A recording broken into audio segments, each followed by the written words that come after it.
On this episode of Metal Gear Resurrections, I'm joined with Metal Gear D Model, Lenny Not Dead, as we discuss the Metal Gear Remake and the Masters Collection. We had a good time chatting about it, and hope you enjoy the episode. And as always, our intro and outro is by Fingers. All right. Let's move that laptop back because my head's not so big. There we go. How you doing? I'm doing good. How are you? It's nice to finally meet you. You too, Lenny. Yeah. I like your background. Oh, yeah. Thanks. Johnny was just saying that. I figured it was good for this talk. I think so. I had to ponder all day long. I'm like, am I happy about the remake or am I not happy about the remake? I had to do some deep soul searching. Yeah, we were just saying that. Like, what are your thoughts on it? I think I've finally landed on the right answer. My son and I, we recently played on Nintendo. They have like a Legend of Zelda Link's Awakening remake. Mm-hmm. And I used to play it on Game Boy when I was young, and we played it from beginning to end, and I'm like, gosh, that was so much fun to play with my son. And I said, you would love to play the other Zelda game from that era. We should play A Link to the Past on Super Nintendo. And I popped it in, and we played it, and I'm like, gosh, the controls aren't as fluid as I remember. Like, the gameplay on the remake really kind of spoiled me. Because, like, on Legend of Zelda A Link to the Past, like, you almost have to be, like, perfectly aligned with a bush to swipe it with your sword, and I don't know. It's like the controls of the remake were so much more fluid. They were what I remembered the controls being like, rather than what they actually were like back in the day. Yeah. It's like the rose-colored glasses. You know? Maybe the remake will do that. Maybe we'll play it and we'll go, yeah, that's exactly how I remember, Metal Gear Solid 3. And then we'll pop in the original one and go, those controls are maybe a little outdated now. So yeah, I think I'm in favor of it. Maybe that's a stupid answer, because in truth, what I was thinking prior to that was, well, the original game, that's the one that was the breakthrough. That's the one that was directed by Kojima. This remake is just like, it's kind of like exploiting the IP a little bit. So I was juggling with these thoughts all day that if you're going to remake a game, I felt like maybe you should make some significant changes to it. Not in terms of story or in terms of the archival voice recordings that they have, but I just felt like level design. Like, when we were originally sold on this game 20 years ago, we were told, you're going to have to survive in the jungle. There might be, like, lions that attack you. Or you might be like laying down in the tall grass, getting ready to snipe an enemy soldier, and then suddenly a cobra pops up in front of you, and you get bit, and then you have venom in your system, and you have to find the antidote before you die. And they really sold it as like this survival experience. But now that we've played it dozens of times over the last 2 decades, it's like, oh yeah, it's like a couple of set paths through a jungle environment, You walk north and hit like a crappy brick building. You walk north a little further and hit a swamp, and you walk north a little further and you hit the warehouse. And it's like not really a jungle survival experience, is it?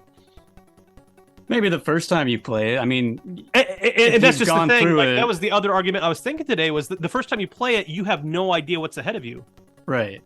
So, like, you're, like, crawling inside of, like, hollowed-out logs, and you're hiding in grass, and you're like, I have no idea what's around the corner. And the only way to recreate that experience today for new gamers is to redesign the levels a little bit. I didn't mean to interrupt. No, I get what you're saying, because we were just kind of talking about how, like, well, my 2 other favorite games, probably Resident Evil 2 and Final Fantasy 7, their remakes, came out a little while ago, and Resident Evil 2 I liked, and they did... use the same idea, like Raccoon Police Department, and they changed some things around. It still felt like the police department, but it wasn't a one-for-one remake of the old one. I think that would be helpful a little bit, because there's certain things you expect, and like I bought Resident Evil 2, I just haven't had a chance to play it yet. Playing Resident Evil 2, I would expect to walk through, a gun store. I would expect to walk through a bus. I would expect to see a DeLorean parked on the side of the road. I would expect to walk into the lobby and have like this big lobby that makes zero sense for a police station. That's just like a mansion lobby. And I'd expect to make my way left into an L-shaped hallway where I get attacked by a licker. But it's like, yeah, you know what? If you switch those rooms around a little bit, it's like an entirely new experience, and you're not really being that unfaithful to it. And at the same time, you're creating that kind of like new experience of, I don't know what's around the corner. Right. And that is kind of what they did. Like the layout is still there, but they put like a few bookshelves or something else in the way to kind of make the routing slightly different. At least from the way I played the original. So there was, like you're saying, like that new experience within basically the same, few rooms. So I can see, how like, MGS3 would benefit from that. But kind of like what I was saying to Johnny, I hope it doesn't get too far away, kind of like what Final Fantasy VII did, where it's just too far, I think, from what the actual original story and maybe meaning was, so it becomes kind of lost. It's a delicate balance. That one. Yeah. Because, like, what is a remake? Like, Johnny and I always talk about how, like, I'm more of a movie guy than I am a video game guy, even though I'm, like, religiously play all the Metal Gear Solid games, and I kind of played Final Fantasy and Resident Evil back in the golden era. Yeah. Most of the movies that everybody cites as like the best remakes of all time, they completely reimagine the source material. John Carpenter's The Thing, the Philip Kaufman Invasion of the Body Snatchers, the David Cronenberg's The Fly, the remake they did of The Blob. They're all radically different from the source material. And it's like, they're like, okay, it's been 30 years and filmmaking technology has gotten better, so let's utilize that. So like seeing like level design that was adequate for a PlayStation 2, but now would be playing it on a PlayStation 5. It's like, I kind of expect more out of games now. My son and I, we've kind of moved on to playing, we're not playing the new Zelda yet, but we're playing Breath of the Wild, and it's almost like that's more of a survival simulator than Metal Gear Solid 3. Yeah, for sure. Where you're like climbing mountains because they're in your Yeah. way. It's like, oh, well, fuck, I gotta climb this mountain. That's probably gonna take about 15 minutes. And then I'll sail off of it in my glider. I don't know, like, there's no right answer. I mean, we're all coming into Metal Gear Solid 3, the remake, with our own expectations, and we're kind of disappointed that certain expectations that we have aren't met. But we kind of have to set all that aside and go, you know what? Let's give this a fair shot. It's probably going to be a terrific experience, but based on the handful of screenshots that they've released, it looks 1-to-1. Right. I mean, it does not look like there's any difference in the level design. It's just like they put like a 4K fresh coat of paint on it, and it's the same whole game. Looks like a remaster. Yeah. So far. And that's fine and all, but the thing is, and I like the strategy that they're doing, where they're like, okay, we're going to remaster all the Kojima games, and you can buy the, Volume 1 collection, and it'll have Metal Gear Solid 1, 2, 3. Exactly as you remember them, but maybe the load screens are a little faster, maybe the codecs pop up a little quicker, maybe it's 60 frames per second at every single moment throughout the entire game. Maybe it's, those HD graphics the entire way through, and it doesn't have that cheat where it goes to standard definition if it's a little too far back. So we're getting that. So it's kind of weird releasing a Metal Gear Solid 3 remake the very next year that's going to be kind of pretty much the exact same experience. Because a lot of us will be thinking, well, we just went through the game again just, 8 months ago on the Volume 1 collection. What newness is being offered in this experience other than the graphics are updated and they'll probably, jack with the menus. Right, they'll fix the backpack stuff and cure stuff. And when I say fix, I mean in their eyes. Yeah, change it, because I actually like it. So I like it too. Apache pointed that out over on the Kojima frequency, that look, like the game designers designed it that way, and it had nothing to do with the limitations of the hardware. That's how they designed it to work, and that's how they wanted it to work. So it's kind of hard to argue, like, what would the original designers want to do with a remake 20 years later, when if Konami really wanted to do it, they could probably invite Kojima on board as like a producer or something, and get have a few Skype meetings with him to see what input he would give them. I mean, everyone is driven crazy by Metal Gear Solid Twin Snakes on the GameCube. They're like, oh god, the cutscenes are so overblown and over the top, and I hate the new voice recordings. But it was Kojima's input. Hey, don't be super faithful. Like, go nuts. Like, do it differently. Right. And as far as the voice recordings go, they couldn't use the original ones because they just recorded them in a living room on a busy street.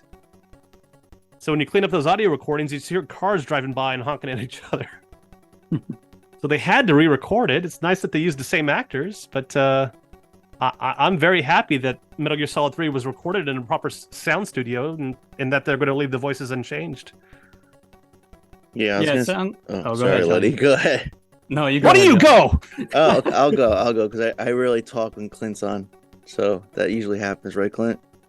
All the time. I feel terrible. I feel like I'm just talking over Johnny. No, don't worry. I'm poking fun of myself. But what I was gonna say is that it's the whole thing, like you're gonna reuse, like, well, I was saying Lenny that they're using like the old recordings, which she's like, okay, that's cool. I just want to make sure, like, Konami's not gonna fuck up and actually release the real name of Suzette Mignette. Do you think she'd get in trouble 20 years later? I mean, what's the statute of limitations on that? I have no idea. Like, I don't know. There has to be a reason why you're hiding your identity for doing this game. So there must be a reason. I heard it was something to do with she was like a SAG actor, and you can't be in a non-union production or something like that. Yeah. Whereas David Hayter, I don't know if he still has his SAG card. He's clearly acted in the past, but probably more towards writing. I think he's more of a writer-director now. He may have, his SAG card may have expired, and it's perfectly okay. Yeah, I've heard similar stories in like Evil Dead, where like a couple of the actors on the Evil Dead were actually SAG actors that had to use, pseudonyms to hide under. Yeah, so I can only imagine, like, I joke about, like, oh, someone's going to release it because, obviously someone had to pay this person. Like, there was a check that was wrote out to whoever.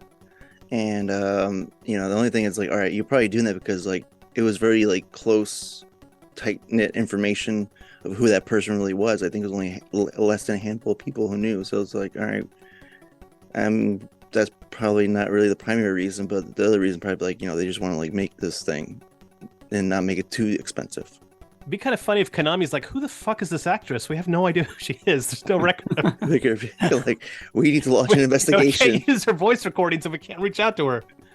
It sounds good. I just want, like, what the Kojima Frequency said, I just wanted the control schemes for all these games that are coming out, including the Masters, because those controls are, like, they're not what they are anymore. Like, you guys have, like, PS4 and PS5s, so, like, that they don't have, like, that sensitivity anymore. So I'm pretty sure you got to do, like, what they did with the Phantom Pain and Ground Zero. It's like I would prefer that. Yeah. Each time a Metal Gear game gets released, I'm like, oh, the controls are a little different. It's gonna take a little while to get used to.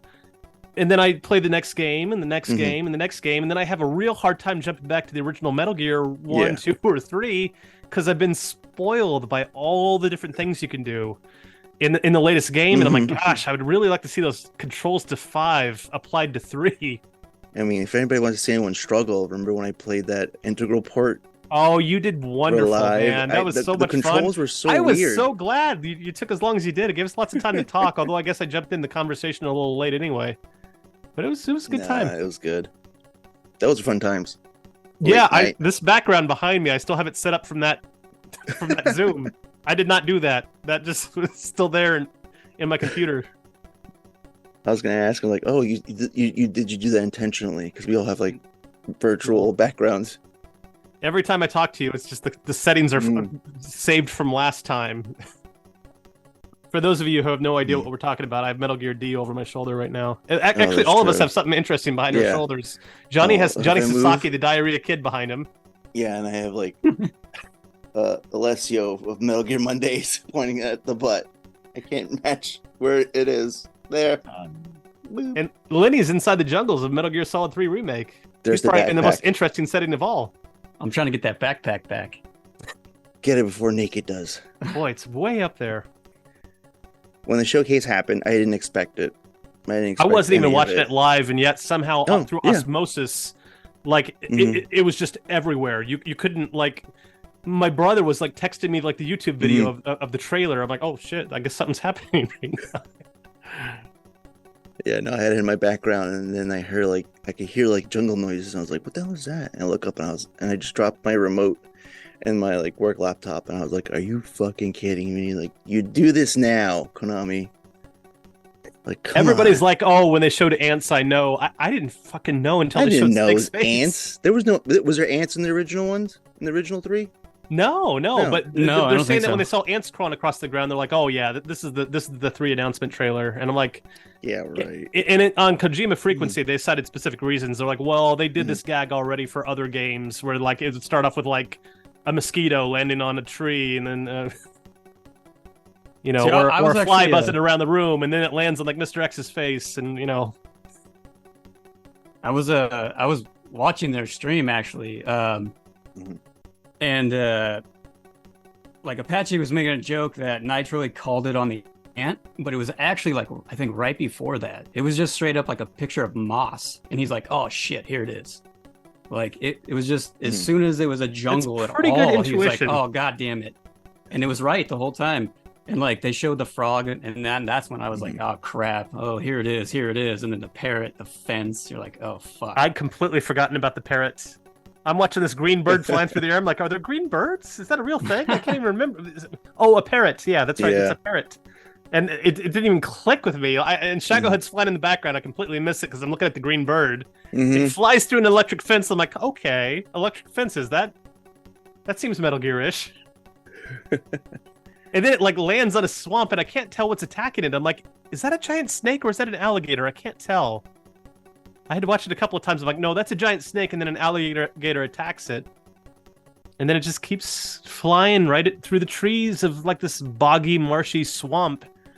And sure enough, there's our beloved naked snake underneath a very delta-shaped tree root. I don't get that at all. Here's my what is theory. it? Here's my theory, guys. They named it Delta, so they don't have to say 3. So new fans won't go back and be like, "Well, what's 1 and 2 like? Who's this man named Kojima?" That's not a bad idea. Yeah, of like, it would be good. confusing as hell. But like, Resident Evil already did that. It's like the Resident Evil 1 remake is old. So that's like 20 years old now. Yeah. And Resident Evil 2 remake just, it came out within the past, 2 years? And people rolled with it. Okay, we're getting the Resident Evil 2 remake. We're getting the Resident Evil 3 remake, the Final Fantasy 7 remake. I don't think gamers that doesn't really faze them. Yeah. I don't think they would have been too terribly confused if they just said Metal Gear Solid 3. Yeah. I agree with Shane that they were trying to be a little Kojima-esque. Maybe a little too clever. I wouldn't be surprised if they dropped the whole Delta thing the next time a trailer rolls around.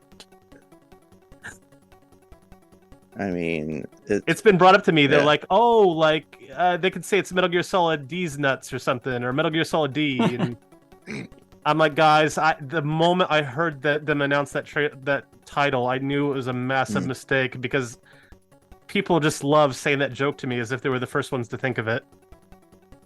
If you end anything with D, they're ultimately gonna whip out the D's nuts jokes. Except Hind D. You never hear about the Hind D. You just hear about Metal Gear D and Metal Gear Solid D. I guess it's all the phallic imagery underneath Metal Gear's legs. I was gonna say, how naked will this new Naked Snake get? Do you think? That's a good question. Is it just still half, or is he gonna go down to his like skivvies? He's gonna go fully nude in this one. That's how we'll set it apart from the other one. The mud will be like his Right. concealment. It could be like Like- Casino Royale. Like he'll just be naked, like tied to a chair in the torture room. Yeah. And like Vulcan would be like, it takes very little to make a man wince in absolute pain as he's like whipping underneath the chair. I can only imagine like when that Vulcan fight when he grabs your crotch and squeezes your balls till you throw up. Is that still going to be there?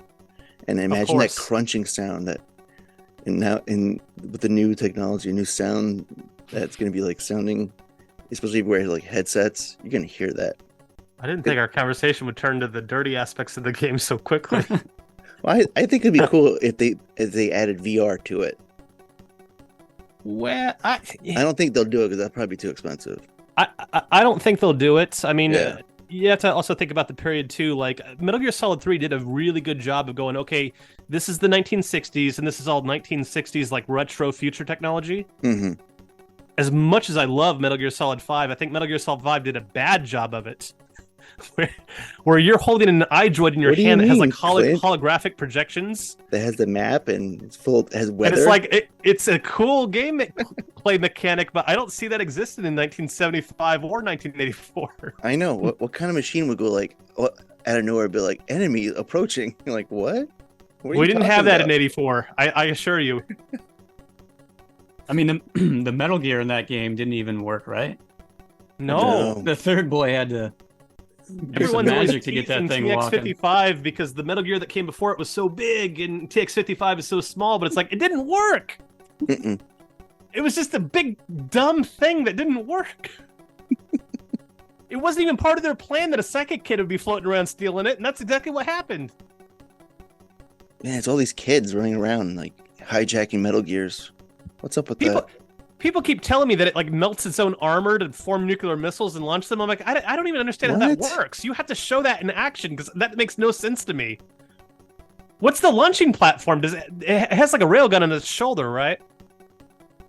It has a sword, a shield, but I also think it might have like a railgun over its shoulder with like a Doppler radar on the other side. Oh, I was gonna say like I am like Oh half. god, now I don't know.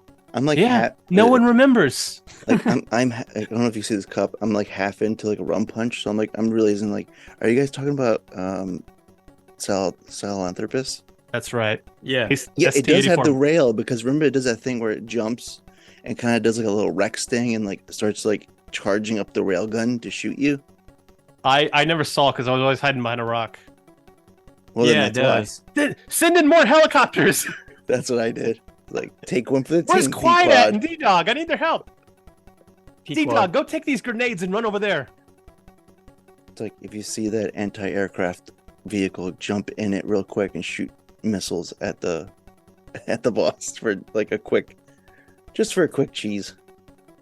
Well, we should probably have some kind of a structured discussion, right? Oh right, we were talking about the remakes and the People are probably the listening to us remaster. going, "Oh God, this is a mess already." How do we feel about the remake? Well, yeah, I sort of said how I felt in a very wishy-washy way. How do you Yeah. guys feel about the remake? Lenny, you want to take it? Yeah, sure. Like I was thinking, I think I was saying this to Johnny earlier. I am both excited but cautious because of those two other remakes, Resident Evil 2 and then Final Fantasy 7. It could be really good, like Resident Evil 2, or it could take some liberties that I don't necessarily agree with, like Final Fantasy 7. So I'm kind of in this boat of I'm happy that there's things coming, but I'm cautious that they're gonna, I guess, do something that maybe I wouldn't like, but that doesn't mean it's gonna be bad. So I'm excited that there's something coming, I guess, is the bottom line. What was the biggest problem with 7? Because I played the original Final Fantasy 7, huge fan of it, loved the mechanics back in the day. You know, it was someone that felt like, you know what, it probably could benefit from a remake because, you know, I can't see how kids will get into it these days with the blocky graphics and the 2D matte painting backgrounds. But Kojima Frequency, it's almost like they mentioned that they like changed the ending. Yeah, so the whole idea of remake, like Final Fantasy 7 remake, they're remaking their fate.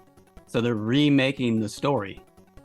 So in the actual game, there's these, you know, floating monk guys that it was all the prisoners and stuff from the beginning, or the first one with Sephiroth in the mansion. Those guys now float around and basically try to direct everybody back to the original story, but then the characters realize that and now are breaking the fate and kind of remaking terrible. their own. Yeah, exactly, remaking their own story. Like I said fate, but I think it's like, I think that might be like the actual boss or like destiny or something at the end. Like it's very much like it's not the same game. So Oh, that's disappointing because like Final Fantasy Yeah. 7 was like a masterpiece. It was just like, give me the novelization of it. Like preserve that in stone. Like I just want that in like 4K graphics now. Just like don't touch it. They There was touched nothing it. broken with it to begin with. But like the idea that like you would acknowledge the original version of the game and go, we're not gonna let that be our fate. I don't They know. definitely took it in a different direction. That's for sure. So I mean, that like the idea of a new company taking over and like you're saying, give it to somebody new and make them do something completely different, and it could be good. Like it can be. There are other cover like you're talking about movies. I know a little bit about music. There's some really good covers like the All Along the Watchtower, Hendrix cover of Bob Oh, Dylan's song. So so good. that is a complete redo of like an old it's just a six string and a harmonica. So like his Hendrix interpretation of that is probably what you think about when you think about that song. So I think about Battlestar Galactica, but they use it quite prominently toward the end of that show in a very profound way. But go ahead. well, yeah, the point is just there can be good remakes that go above and beyond and basically change the way you think about it. Like Johnny Cash's version of Hurt for Nine Inch Nails song, the cover of that's another one that just kind of took it in a different direction and ended up being really good to the point where Trent Reznor agrees and kind of likes that one. So there are, let's say, covers or remakes that can be good, but I think of the Joe. Is it Joe Cocker? He did the Beatles song. The Beatles song for the Wonder Years. Yeah. Wonderful rendition of it. Completely awesome. I think we can make some logical assumptions. Like with Final Fantasy VII, that was a RPG, and throughout the entire game, you were reading dialogue boxes, and there was no voiceover. But with Metal Gear Solid 3, they have voiceover recordings, so they have to follow the story, right? Maybe. Yeah, I guess. Like the whole thing has to culminate up to him listening to that reel-to-reel tape recorder, and Eva has the picture that she kissed, and like those are the voice recordings. You're stuck with that story unless you're like, hey, we're going to throw out the third act and bring in all the voice actors and re-record a brand new third act. But I don't see them doing that. Hey guys, here's a scary thing because Konami has done this in the past. They try to do an NFT for Castlevania. What if they do AI for Delta? For when it comes to dialogue, to alter the story, not change it, alter it. Oh, you're talking about like those AI voices that could do like a spot-on impression of David Hayter if you feed it enough lines. Mm-hmm. Because Konami is a little twisted. They're just a pinch that evil to do something like that. That's my fear. I don't think they'll do it. No. It's worth discussing because at some point, some valuable franchise IP is going to do that. Some have already done that. When it comes to Konami, like, yes, I'm very happy. We got Delta. I'm going to call it 3, no matter what anyone says. Like, hey, this is Metal Gear Solid 3 remaster, or whatever you want to call it, remake. I don't know, because it's still if it's still going to be the same one for one, but you're just going to alter paths maybe, or alter God knows what little changes just to like please the old fans and then entice the new fans. I'll be okay with that, but I don't want them to do something evil, like kind of Konami evil, because I feel like the whole Delta thing is to like, all right, we don't want people to remember the past, basically the person of the past of the series. My feelings are leave the story alone, let the character dialogue be identical, and just wow me with your new gameplay setting and mechanics. Especially a CQC. Right. There are certain fundamental things you have to have. You have to have a jungle that heads north, because the dialogue says you're in the jungle, head north, and you're going to run into the brick structure. Yeah. So you have to have a brick structure, and then you got to have some swamps, and then you got to have the warehouse. But like, you could really open those areas up. You could really play around with the level design and make it like 5 times as big, just so you really get that sense that I'm surviving in a jungle and this is dangerous. I was gonna say, I imagine like introduce wildlife that they couldn't do in the past because of technical capabilities, and then altering. Oh sure, like a Siberian tiger just like attacks you or something. and altering the guards' patterns, like it was a whole new system. Like they can behave entirely differently. That would be a good thing too, like to really mess with the guards' AI. Yeah. To like chase you over vast distances and stuff, and just change up the routes. Like they just don't do the same route every time. They do it maybe a couple times, realize they've done that, do something else, and then. Yeah, I would prefer that, man. Man. The moment I saw the screenshot with the rope bridge and it had Mhm. sort of the cave system off to the left, I'm like, oh god, that's the exact same level design. I mean, They should have switched it yeah. up. There should have been like 2 rope bridges or something, you know? They should let Naked Snake take the bee's nest by hand and just chuck it like a football at the guards. Maybe. I mean, yeah, maybe. You guys are taking liberties now. It's all over here. I don't. I mean, it's probably not gonna be like that, but maybe emphasize this go around like, hey, if you destroy like their supplies, you're gonna hurt them, hinder them. See, that's the type of thing I'd like to see elaborated on, because like I never really played with that gameplay mechanic because the levels were too small. I'm like, I'm really gonna blow up this shed and go into alert mode when like the exit is right over there. Exactly. Yeah. I'm moving on to the next area of the game. I'm not gonna waste my time doing that. But like, if you really open those areas up and got rid of the load zones so that the world is just one giant map, and maybe expanded upon the idea of like wiping out their supplies. Like that's one of the things I loved about Metal Gear Solid 5, the way enemy trucks were just constantly driving from like one village to another base to another village, and like there were guys walking down the road that had radio packs in their back. You really got the sense that if you like shot a person who had a radio pack, or if you blew up one of their trucks, you really got the sense that you were like disrupting their I don't know. I'm not even sure that was a gameplay mechanic in 5, but like just in my imagination, in my mind's eye, I was like, yeah, I'm really fucking up their supply routes. I mean, you can just, you would extract their guys or whatever and steal their truck. So you got to think that you're doing some sort of dent in their I love that. their equipment and all that.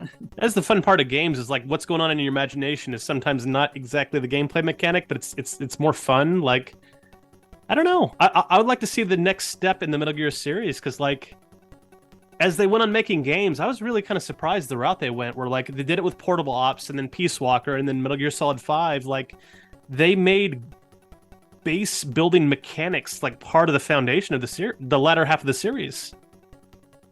Where like as you play these big boss adventures, you're like learning how to like raise a nation, which fits his character arc. Yeah. It wouldn't make sense maybe if you were like to play like a Solid Snake entry, if they were able to figure out how to do that. I'm not sure I'd want to see that anyway. I think it kind of ended before, but I don't know. I just want to see the gameplay mechanics of Metal Gear just take a quantum leap forward, because the Metal Gear Solid series has never been on the PlayStation 5 yet. So the leap that Metal Gear Solid 4 took over 2 and 3, or the leap that 5 took over 4, I want to see that leap again. I want to see like gameplay mechanics that are like, whoa, these are awesome. I wish Metal Gear Solid 5 had these gameplay mechanics in that. They're gonna have to definitely expand the world then. I think some of the stuff in 5 kind of only worked because it was a lot bigger. Like the dive mechanic, I don't know, maybe, but I think you would just probably be diving past whatever little bush there was or behind the tree or something like that. I mean, that was kind of my like conspiracy theory with the whole Delta thing, was that it was just a symbol for the map, and that might be that they were doing some open world or bigger thing. But like you were saying, be cool. Like you see the screenshots and it's kind of one for one, and as soon as I saw that, I just okay, never mind. It's basically just going to be like a remaster where they're just going to polish it up and make it look nice. I don't know what they're going to do with the audio. Back to that part. But like one of my favorite movies of all time, or probably the favorite movie of all time, is Jurassic Park. Love it. And so you guys know that the T-Rex sound, all the dinosaur sounds are so goddamn iconic. Like you just hear that and you're like, you hear it in other movies. You hear it like in Avatar, you're like, oh, that's the raptor. Like the moment I heard it in Avatar, I'm like, oh man, they really robbed the sound library there. Yeah, I heard exactly. So many iconic Jurassic Park sound effects. So on that note, there are, I mean, it is art, and the sound from the original Metal Gear Solid 3 should be preserved in that way, because it triggers those same emotions for other people that that T-Rex roar does for me. Yeah. So and you're not wrong. Like, I everything. think we can make a lot of inferences based on the recorded lines. Like, there's no recorded. They have no recorded lines that say, Snake, watch out for the saber-toothed tigers. They run in packs and they attack. So it's like, you couldn't really add that gameplay mechanic to the game without acknowledging it in some way, unless you just literally just don't acknowledge it in radio conversations, or unless you bring in the voice actors and say, hey, we need a couple more lines. Which they may do. Yeah. But you can't really stray too far from the original gameplay unless you're willing to come in and have them re-record some other lines, or just straight up have the gameplay mechanics, but then just on the radio conversations, it's just not acknowledged at all. Yeah, that's going to be weird. They're just going to have to, like a weapon wheel or something like that. One of the systems where like you just press left or right on the D-pad to make some of that stuff quicker. That way you can still have, gameplay close to the original, that you don't have to do all these extra added lines and stuff, but it cleans it up. I think that's what most people are thinking they're going to do. Yeah. But there are even lines, now granted they could cut the lines, but I swear there are lines where like Zero or I can't remember her name, the female operative that's on the airplane. Oh, paramedic? They like talk you through like what you need to do. Snake, open your survival pack. You'll see that there's a medical menu where you can like dig out bullets, and it's like the recorded lines describe the menus exactly as they are. So you either get rid of those lines or re-record those lines, and it's like, I don't know. I never thought the menus were a big deal. I always got into the spirit of it. I'm like, I'm opening my backpack, and there's all my cambos, and here's my medical pack. Right. I got into it. Yeah, I was gonna say for the radio calls, like you think they're gonna do where it's like, all right, Snake stops, gets on his knees, gets on one knee, and like activates the radio, or they're gonna do like what they did with Phantom Pain, where it's just like it's in the game where there's no break, it just goes into it. That might be a great way of streamlining it, of going, you know what, there's no reason why Snake needs to stop dead in his tracks to have a radio conversation. You could keep walking, but granted, the levels are so short that by the time you get through one of those radio conversations, you could have walked through 2 different areas altogether. I guarantee you, the first radio conversation at the beginning of the first level, I could walk all the way up to that brick shed, get Sokolov, and walk all the way back to the bridge before they're done saying, Snake, get your pack out of the tree. Dude, Apache could beat the game in that first cutscene. Like, he could! That's the funny part. What is it like? I don't want to insult his record. I don't know what it is. It's like 16 minutes. It's like something insane. If you just run from beginning to end of each level and skip all the cutscenes. For MGS3, I don't want to quote his record, but I think it's like 1:14 or something like that. It's really quick. He's probably listening to us right now and just sighing. He's like, you guys don't care about my record. I just insulted him with whatever I said, so sorry. We're sorry, Apache. Like, we don't know what the number is exactly. We just know that you hold it, and we're impressed by that. I mean, you guys made it a point. You guys also made a good point that, like, with this updated systems, the systems we have now, there's not going to be hardly any loads between the areas. So, like, that you have to figure out. Like, you're going to have to add more stuff to do and overcome. That's the one thing that gives me hope, is they could play around with that, because I forget where the first load area is. I know you start and you have to get your bag out of the tree. You make your way forward. I think the first load zone is after you cross the bridge. Am I wrong? I think you might be right. I'm not sure. I'm not. Now, after you cross the bridge, what happens is you kind of run off into the distance, and the distance looks a little different. And then it loads. The screen goes black, and it says like the brick warehouse. And then Snake runs up, and there's like a different background behind him, and he runs up to the brick warehouse within sight of it. So it's like, okay, if you got rid of those load zones and said, well, we could expand those blind spot areas so that it's identical leading up to that blind spot area, and it's identical after that blind spot area. But maybe that blind spot area where we originally had to have load zones, maybe that's like new level design?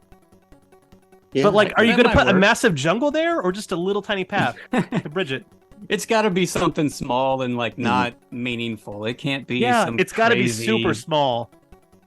Yeah, like just a longer walkway. Where when Snake runs off into the distance before the load screen, you go, okay, what's back there? Okay, the path kind of goes right a little bit. Okay, so we'll just make the path go right a little bit.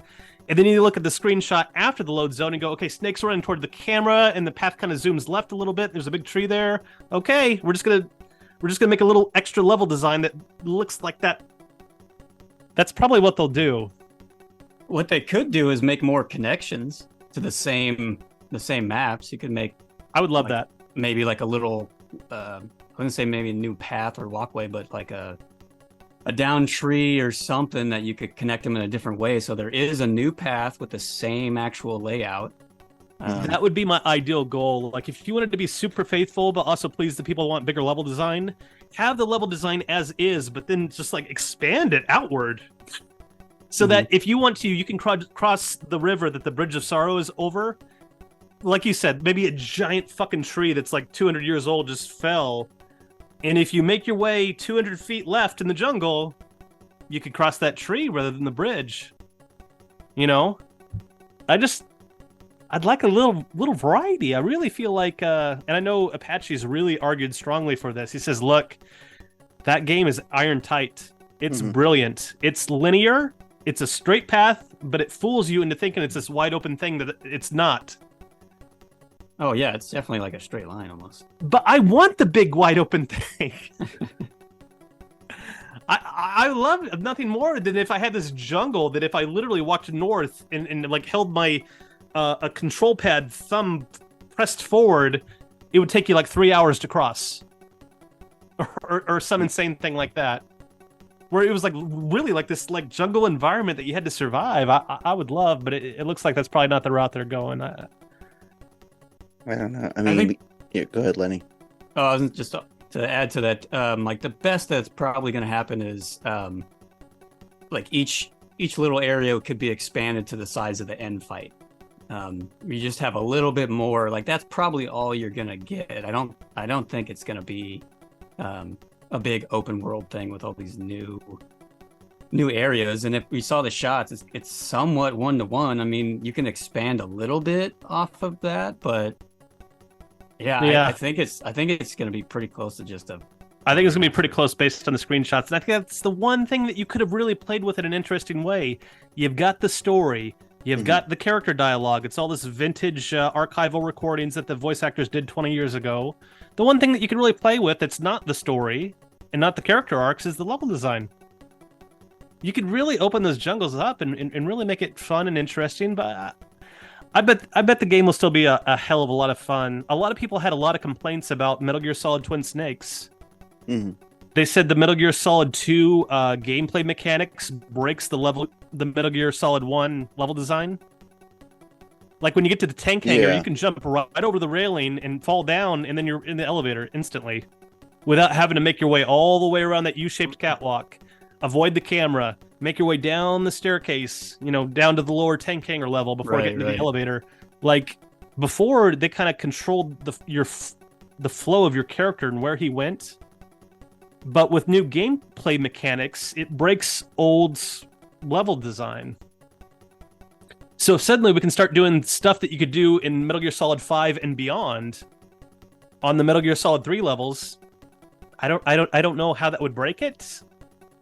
Maybe it'll break the boss fights. I mean, that's one of the complaints about the Twin Snakes is that the new gameplay mechanics really break those boss fights and make them way too easy. Would new gameplay mechanics that are, up to a modern standard, would that break the fight with the Fury or the end or the fear or the pain? Or maybe even the sorrow? Selecting the pill in my menu is so easy now. It's too convenient. I think some of the, like if you just put MGS5 mechanics into 3, like the dive thing, I think would help out a lot in a lot of the bosses. I think so too. The end, the Fury, like, you could I feel like you could control the fight a lot more than you already can. And I think that would help the game. In Metal Gear Solid 3, I never bothered learning CQC because I took one look at the controls and I'm like, that's too complicated. I'm not going to do that. I'm just going to shoot people all the way from beginning to the end. So I never even bothered with the CQC stuff. But in Metal Gear Solid 5, it came so naturally. It was so intuitive and easy to use. I loved using it in 5. Is that what they should do? But would that break the boss fight at the end of the game where you're meant to use that CQC? I don't know. I was going to say that definitely change it up or more of an advantage. But then, obviously, Yeah. there's an argument too that the game programmers will need to make the boss fight a little different. They'll need to make the boss smarter. They'll need to make the boss react in different ways based on what you're doing. But it might not break the game. I mean, quite frankly, I think Metal Gear Solid 3 is going to be a lot of fun. I'm happy they announced it. I'm real happy that Konami has kind of selected the route they selected.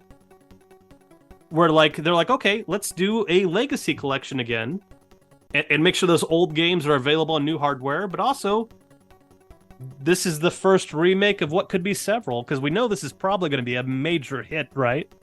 Just based on the name alone. We all went out and bought Metal Gear. We all went out and bought Resident Evil 2 and Resident Evil 3 and Final Fantasy 7. I bought all of those. I just haven't had a chance to play them yet.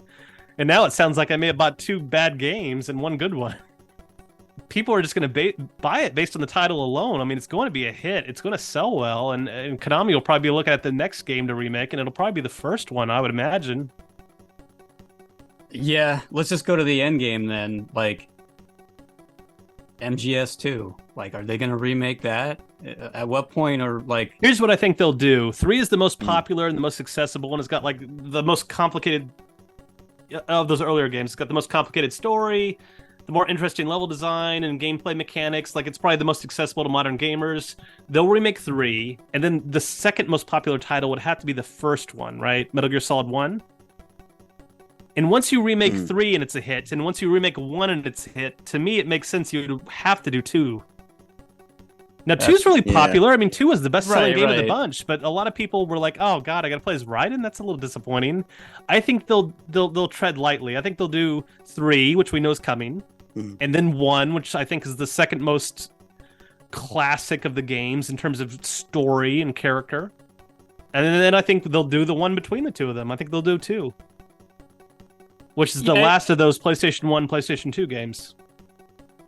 It'll happen. I guess my point was just more like coming back to the art thing. We talked about Jurassic Park earlier. Another movie I really like is Jaws. Both of those movies I don't think should be remade, like just the full reboot, remake, whatever. It's going to happen at some point, but after Spielberg dies, I guess. Yeah, and I guess my point is everyone has their line, and I guess that is my line. And once you're there, it's like, nope, I'm putting my hands up. Like, this is bullshit. We shouldn't be in this territory. So I don't know. Well, maybe people. Those movies were breakthrough. Jaws was the first blockbuster. It was the first movie to make $100 million domestically. And then the term blockbuster, I think, I mean, that's what they call a blockbuster now, is a movie that breaks $100 million. Jaws was the first one. When it came out, it was the highest grossing movie of all time, if you don't, adjust it for inflation or anything. And it was breakthrough. Suddenly, every studio wanted to have the next big blockbuster, and we entered an era of blockbusters, and Jurassic Park as well. I mean, whereas the characters in Jurassic Park are going on a tour where they're seeing things that they've never seen before, these wonderful sights of dinosaurs alive again. We, the audience, were also going on that tour where we were seeing computer graphics and what they could do and the way they were going to absolutely change the way films were made. And Jaws and Jurassic Park could never be that breakthrough ever again. It would be impossible.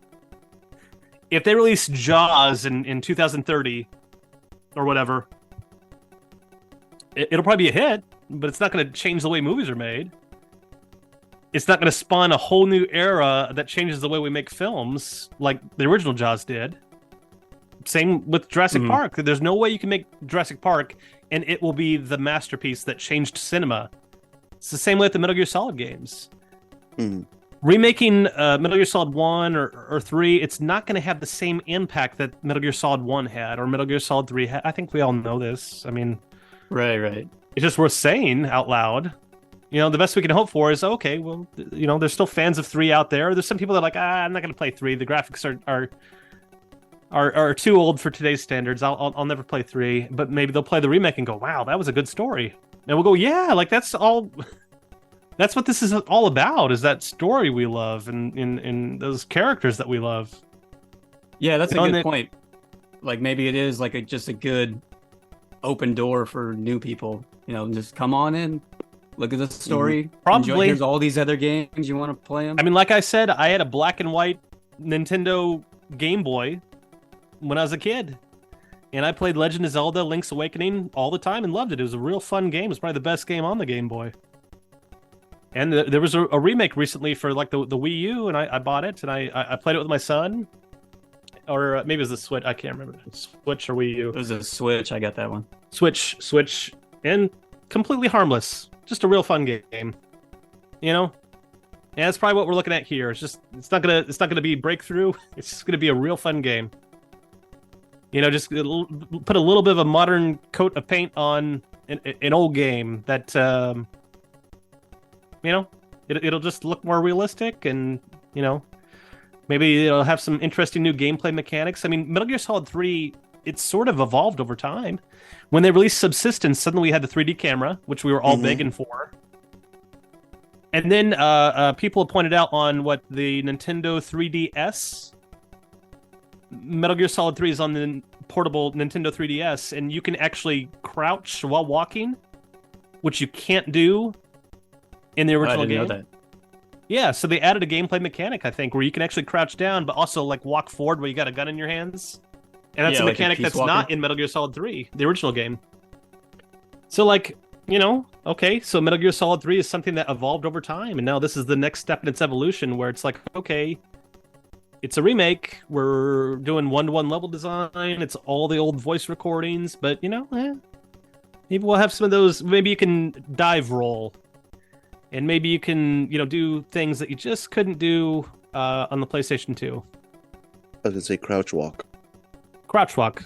Yeah, that's a much upgraded that was needed, like, since I think like 2, and I was like, God, that changed it up, because then you would like be able to like minimize the noise you would make. Yeah, not only minimize the noise, but also reduce your visibility. Yeah, if you crouch walk through like tall grass, yeah, it makes sense that your camo index would shoot up. Oh, and that rolling thing that you can do in Phantom Pain and Ground Zeroes 2, where you can literally aim and roll. Yeah. That would also probably, like, you could probably do that and like take out multiple enemies very quickly. So you're gonna have to change this game. It has to be changed, unless you're gonna not do some other kind of control scheme that doesn't mirror I would just Phantom Pain. I guess that's been my argument, is I would just like to see a level design that matches these new gameplay mechanics. Like, we're gonna have to jump on trees. You know, like, jump I could lay trees. down and roll while I'm shooting a gun, like they do in the movies, or like they do in Metal Gear Solid 5, but like the level design is just like a path that goes through the jungle. Like, where am I going to roll to? I'm just going to hit the side of the edge of the map. Or roll off the cliff. I'm just going to roll Into into the the river. invisible wall that doesn't let me walk into the jungle.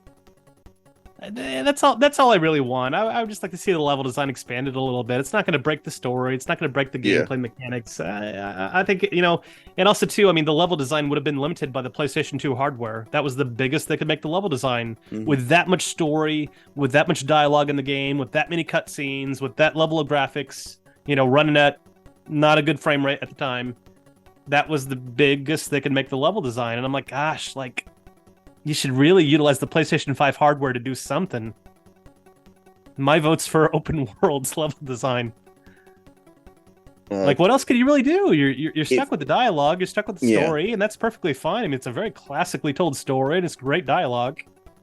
Well, I was gonna say, if you open it more, if you open up the world more, then you'll have to cut back on the frame rate, and then you'll get all the frame rate people upset. Like, what? Right. I can't play this 60 plus? I'm not buying this game. It's Today. never bothered me. I mean, movies play at 24 frames a second. Does a video game really look that bad if it's running at 20, 25 frames per second? Dude, Yeah, I was Tears gonna of say, the Kingdom just proved that you don't need any frame rates at all. I mean, you could have like 10. Like, it just has to have good gameplay. Like, it doesn't even have to have good graphics. It just has to be fun when your fingers hit the controller. Like, that's exactly what the literally Kojima it comes Frequency down guys to. said. I'm like, yeah, you know what? They're right. Like, Nintendo went that route a long time ago, where they said, we're not going to keep up with the Xbox and PlayStation. We're going to make graphics that are kind of cartoony, kind of stylized, and we're just going to make fun gameplay. And they've held in there. And Nintendo is not any kind of a weak link or embarrassing hardware to own. I mean, people still love playing Mario games and Zelda games, and the gameplay's Mhm. real fun. And there's no reason why Link has to be I mean, think about it. Think about Mario and Luigi as photorealistic characters. That's weird. Yeah, It It's would too be much. so weird if they It's weren't Too weird. these stylized cartoons with mustaches and big noses, and I can say that because I'm Italian. I don't have to imagine it. Just imagine you can see it. Danny DeVito. Do you want Danny DeVito? Well, actually, when you put it like that, I kind of do now want Danny DeVito. I mean, it would be an interesting experiment to see if it worked, but you would really have to flesh out the Mario character because he has no personality. For 40 years, Mario's been saying nothing but like, "Let's go, I'm back." I was gonna say He the has guy. no personality. Yeah, the guy who did like the live action for the cartoon to lead up the cartoon had more personality than the game character. Oh, you're talking about Lou Albano, right? Yeah. I love that man. You're talking about the show in the 90s? Yep. Oh, Yeah, I think yeah. it was 1989. I think it was. Oh, yeah, was it Yeah. 80s? By the time I watched it, yeah. Well, yeah. I mean, there were reruns for a few Exactly. years. Plus, they evolved the show. I think it turned into Super Mario Brothers 3, the show, in like 1990. And then it was Super Mario World, the show, by like 1991 or 2. And then they got rid of the live-action segments like way back in the first iteration. But Yeah, they It was a kept good show. changing it. So when I look for it on streaming, it's like it's multiple answers. I'm like, which one is it? Like, I want the live action part with it too. my kids can't stand, or at least they couldn't stand the live-action part. I'd show it to them. They're like, skip ahead to the cartoon. I'm like, guys, this is part of the show, and it's the good part. What are you talking about, man? Elvira's in this, and Sergeant Slaughter? You're missing it Right? out. Who Oh, cares man, I about don't the remember fucking that. cartoon? That's the worst part of the show. I was I gonna didn't say the F word to my kids, just you know. well, my kid said it to me. I don't know where she heard that from. But you think it's going to divide fans? Like, the older fans are going to be like clutching their pearls. This isn't our Metal Gear. And the new fans will I be think like, the reaction you "This is saw to beautiful." Resident Evil 2 and 3 is Yeah. it's like the scale. Resident Mhm. Evil 3 Yep. will be a 0, Resident Evil 2 will be a 10, and it's going to fall somewhere on that scale. I was just gonna say that, like Resident Evil 2. Yeah, it's got to be somewhere closer to that. And hopefully it will. I mean, surely they're smart enough to realize that Metal Gear Solid 3 is kind of the crown jewel of the collection. Mhm. If you fuck that one up, there's going to be no more remakes. If you fuck They it do. up, I mean, that's why they're doing it. I was gonna And say, that's say probably that why they're in going to there. play it as safe as possible, because if they change up too much and people don't like the changes, there's no chance they're going to be able to milk more remakes like Konami has done. Or not Konami, Capcom has done. Like, Capcom has almost made a business model of, we have like 6 back catalog Resident Evil games, and we can just remake them one at a... And that's not including like Code Veronica and all the other Survivor and all the other ones they released. But Dude, Dino Crisis. I would Need love a that. remake. Okay, now I'm just breaking my own rules. I'm like, they need to remake that one and remake this. They But should! Dino Crisis be could a use fun a one. remake. that would First be of all, fun. the main character looks embarrassingly bad in her black leather BDSM outfit with her red hair. Oh, Change Regina? up that character design a little bit for one. I don't Secondly, know. I kinda like it. you know how they redesigned Jill Valentine? It's like that was a good redesign. Yeah, you're right. That was good. Where her clothes were a little more realistic, and it was like, okay, they made it a little more gritty looking. It's like, okay, yeah, that's a good redesign. They need to do that with I can't even remember the name of the girl in Dino Crisis. Regina. Regina. It's been a long time. I don't have my copy anymore. It's probably been since the game came out. Yeah, I got to replay that one now. Metal Gear Solid 3 remake. I think it'll be Yeah. a good time. I think they're going to make as few changes as possible because they will be scared to death if this thing fails. And the only way to be sure to succeed is just to recreate it faithfully. Yep. Yep. I think it's going to be one-to-one level design. I think the radio conversations are going to happen at all the same places. I think the biggest changes we'll see are to the menu and to the gameplay mechanics of what Snake can do in fights. And it's a shame. I think they're gonna. I think they will remake Metal Gear Solid 1 next. I think if this is a hit, and it'll be a hit just based on its name alone. Let's face it, they're gonna have their eyes set on Metal Gear Solid 1 next. And I would kind of love to see Shadow Moses Island kind of retooled a little bit. I think it's too small for a modern game. Like, why Yeah, can't it you have a definitely sub is. pin that's about 4 times as big? Why can't you go up to a helipad that has 4 helipads and maybe 4 or 5 trucks sitting around and like 7 garage doors? You know, just like make it bigger. Make it bigger. You know, give me a snowfield to walk through that's a little bigger for my sniper fights. Like, Yeah, I was gonna say it's gotta be. sort of like before, there was like they had like it was like like a Yeah. squall almost. 4 did a fantastic job of going, okay, you're on Shadow Moses and you're walking through some familiar areas, but you're also in some new areas. And that was a lot of fun. And I would just like to see that kind of ingenuity applied to some of these remakes where it's like, you know what? What else was on that island? And why can't we go to those areas? Like, I always felt like the communication towers were just like an elevator surrounded by a stairwell That's what it felt like. with a radar dish on top. Like, why couldn't the communication towers be like office buildings? Yeah. Where, like, you get to that segment of the game and it's like you're playing fucking Die Hard as a video game. Okay, now I want that. Wouldn't that be awesome? Yeah. That's all I want. Keep the story the same, keep the dialogue the same, but just, like, give me some, like, interesting level design to play with here. Like, it's on modern hardware, so, like, why be limited by the level design that you'd be stuck with on a PlayStation 1 game when it's the PlayStation 5 era? You know, you can make that game 70 times as big. Well, but are you going to get to a point where you're making it so big that you affect the pacing and then actually the story because you're just changing it that You're much? not wrong.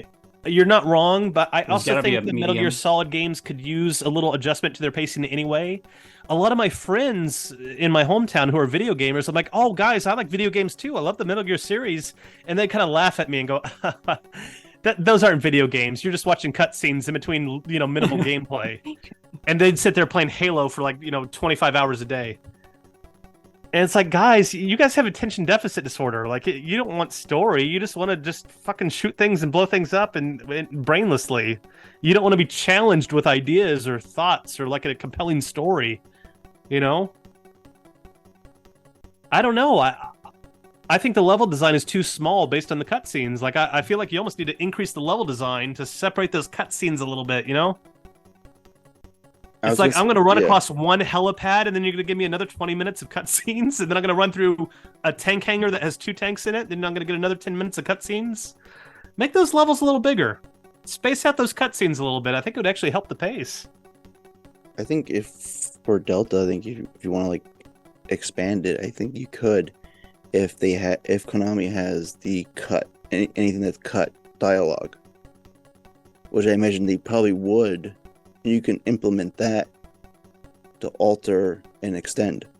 That's actually a fantastic idea. We know that there's cut dialogue in the games. I mean, people who have mined game data have like pulled out like dialogue to like sections of the game that were deleted. Like, I've always loved that idea of why don't you go back to the original blueprint and maybe Kojima's like level design, maybe, who knows? I know on Metal Gear Solid 1 and 2 at least, he drew it on grid paper. Where like Yeah, I remember that. Floor 1 of the Outer Heaven building, here's it on grid paper, and here's all the rooms, and here's all the trucks, and here's the patrol pattern of the guards. Like, if there's anything like that, and they can go back to the original source document for Metal Gear Solid 3 and go, oh shit, like, these jungles were supposed to be bigger. And there was supposed to be a second warehouse that just got cut from the game, like, what if we went back to some of those original design documents, and then we sold it to fans as, hey, we went back to the original core ideas that Kojima had written down that he just couldn't do on PlayStation 2 hardware. I think fans would go, okay, I'll cut you a little slack. I'm listening.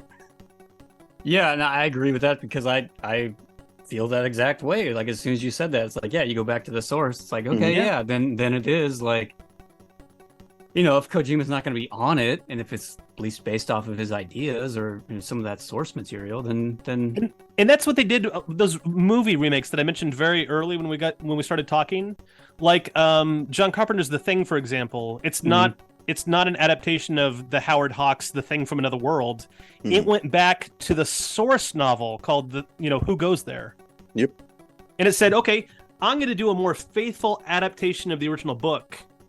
that couldn't have been done in the 50s because they just didn't have the special effects technology, but we can do it in the 80s because we have the technology to make a creature that changes shape in front of your eyes and morphs into another person.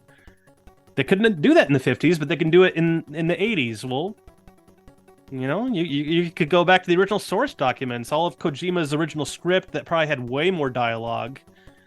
But then, like, how far do you take that? Because, like, in Metal Gear Solid 2, weren't there supposed to be characters, like, I think there was one called Chinaman, and there was one called the Old Boy, and Old Boy was like a 100-year-old sniper? Yeah, which like the idea was taken end, and right? put over in Metal Gear Solid 3, so it's like, how far do you go with it? As long as it doesn't interfere with your plans for the other remakes, I guess it's okay. Like Metal Gear Solid 4, there's the famous sequence where you're sneaking around Eastern Europe, and there's supposed to be a whole section in the sewers where the geckos were chasing you. I wouldn't mind seeing that restored to the game if they get to a Metal Gear Solid 4 remake.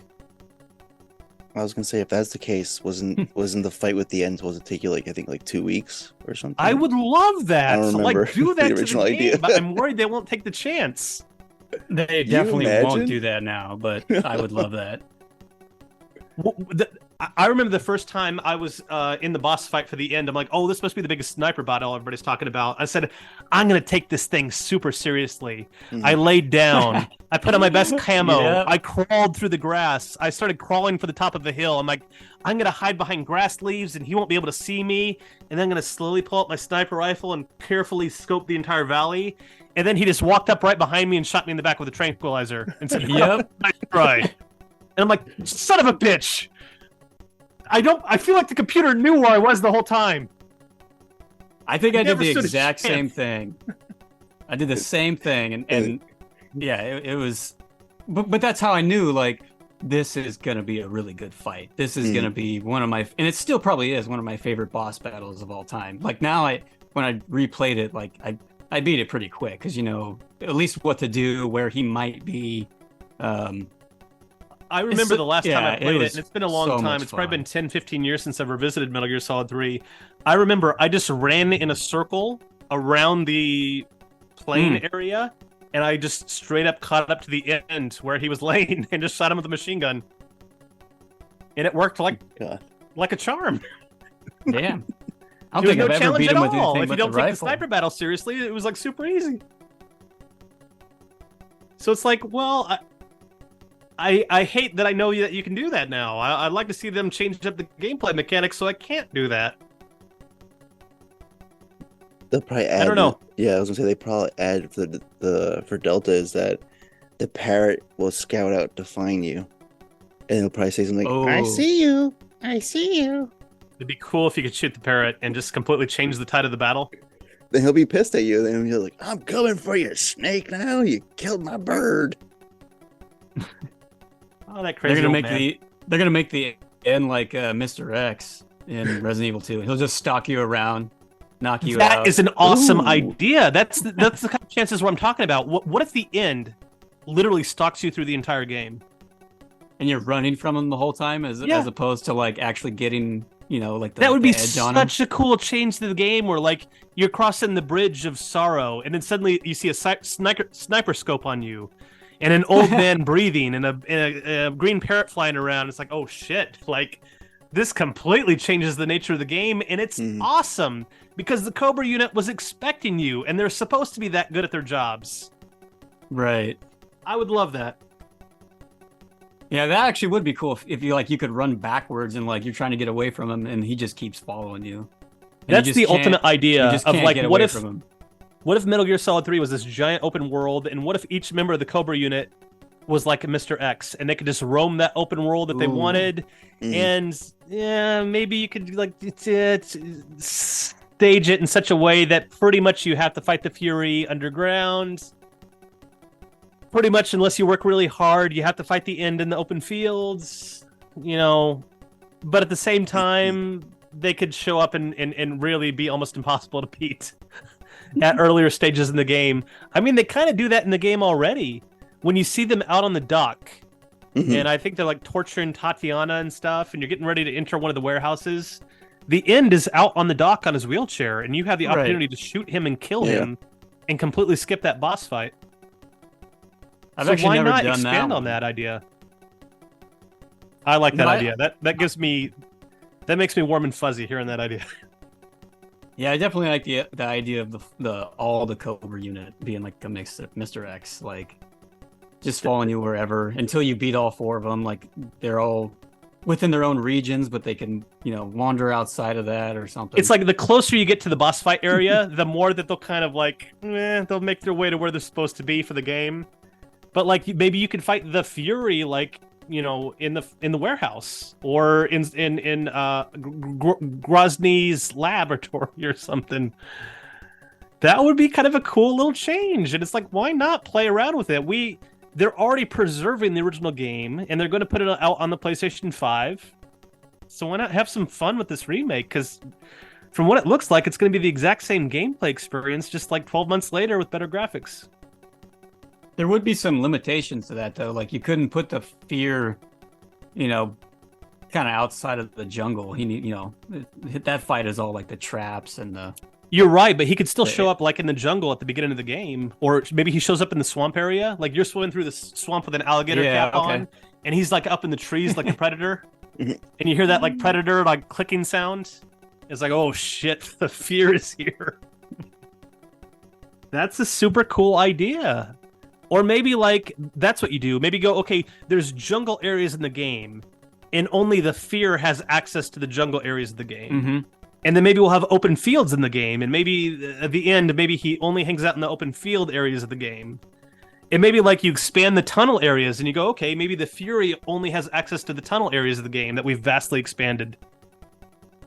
Just to create that sense that you're being stalked by this unit, special forces unit that's really good at their jobs, and they are kind of your superior. I don't know. Yeah. That would excite me. That would be a gameplay change that I would love. Bring in all the voice actors, have them re-record some dialogue, and get that in there. I would love that. My hope is that they're kind of listening to the fans and going, what do the fans think is a cool idea? Maybe we could incorporate a few of these into the game. Well, going back to kind of what you were saying earlier with like, if this one is a success, they're going to do 1 or, 2 down the line. Like back to reality, they're going to do a 1-to-1 kind of remake. And because they have to have a return on investment, because that's what this is. It's a business. So then they get that return and they show, look, we can get this many sold on this franchise still. Then we'll do the next one and we can get this much back. It's all numbers. You're 100% right. I mean, once I remember that a corporation controls the IP and they want a guaranteed hit, and the easiest way to ensure a guaranteed hit is to take no chances. To say this is going to be Metal Gear Solid 3 exactly as it was, it just has PlayStation 5 graphics and gameplay. I mean, yeah, that's why we're in the remake era. Like that's why all these remakes are happening. It's a guaranteed return on some IP that they know everyone likes. Or I like what Capcom is doing, even though some people have complained that they didn't quite hit the bullseye on some of these remakes. I like that they're producing like almost like a remake a year, almost, or a remake every 2 years. And in addition to that, they're still pushing the game storyline forward with new entries, like Resident Evil 7, I think came out fairly recently, didn't it? Well, yeah, there's 7 and there was 8. Village came out. Yeah, and then there was even a DLC for that, and then there's talk of 9 already. Like, that is a cool model, where it's like, okay, let's remake the old games, which are kind of, old and clunky, put it on new hardware, it's a guaranteed hit, and then we take chances with new entries that will require a lot of R&D, it'll require a lot of money, it'll require a big budget, and we'll have to take some chances because it's a new story and uncharted territory. But at least we know that these remakes are raking in the money, guaranteed. And maybe that's what we're looking at here. I mean, I kind of like that, like I said earlier, I like the route Konami's going, where they're like, okay, we're going to port the old games to new hardware, and hopefully they'll run better. That would stand to reason. We're also going to take the old games and remake them.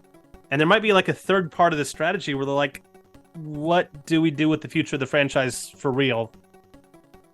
We're assembling all these game developers or outsourcing it or whatever, and getting, other game designers experience and working in the Metal Gear Solid world. At what point do we pull the trigger on Metal Gear Solid 6? Or whatever the spiritual sequel is, whatever the spiritual AAA Metal Gear Solid title is. At what point do they pull that trigger, and at what point does it make the most sense? Did they wait until Metal Gear Solid 3 Remake is a hit and Metal Gear Solid 1 Remake is a hit, and then they announce that simultaneously we're going to remake Metal Gear Solid 2, but we're also going to give you Metal Gear Solid 6? Because at some point they're going to run out of things to remake, and they're going to run out of things to re-release. So there has to be a plan for the IP moving forward, or else the franchise will just sit dormant another 20 years until they have to remake it for the PlayStation 8.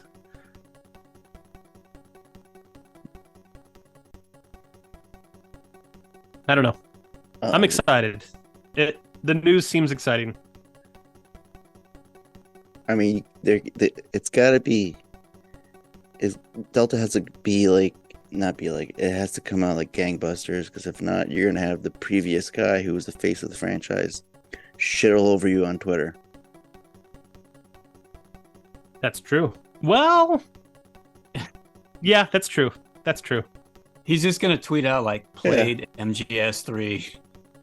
You think so? Do that. Played Delta. Yeah. Has he been kind of radio silent? Because like he was posting a bunch of Metal Gear stuff the other day, but it seemed like it was just like retro Metal Gear stuff. It is, but he's talking about like all the entries that coincide with the anniversaries. But he's going more into detail about it. Like, when I was there, I was doing such and such, or we were thinking about this. We were going to do that, but we couldn't. Things like that. I see. I didn't look at it too carefully. I just saw he posted something in very rapid succession a few days ago. He posted something about Metal Gear Solid 1, 2, 3, 4. It was like, what's going on here exactly? I mean, I remember he got like the Lego Pac-Man thing. And I was like, are you going to assemble that? I'll watch that. Show me a video of that, you assembling this thing. That'd be fun. I do think there's an untapped Lego market for more Metal Gear Solid stuff, especially since they used it for the level design in the original Metal Gear Solid. And 2. Why don't you give us that? Lego Metal Gear Solid. For the kiddos. Oh, that's a wonderful idea. They could do a Lego video game with the Metal Gear Solid theme to it.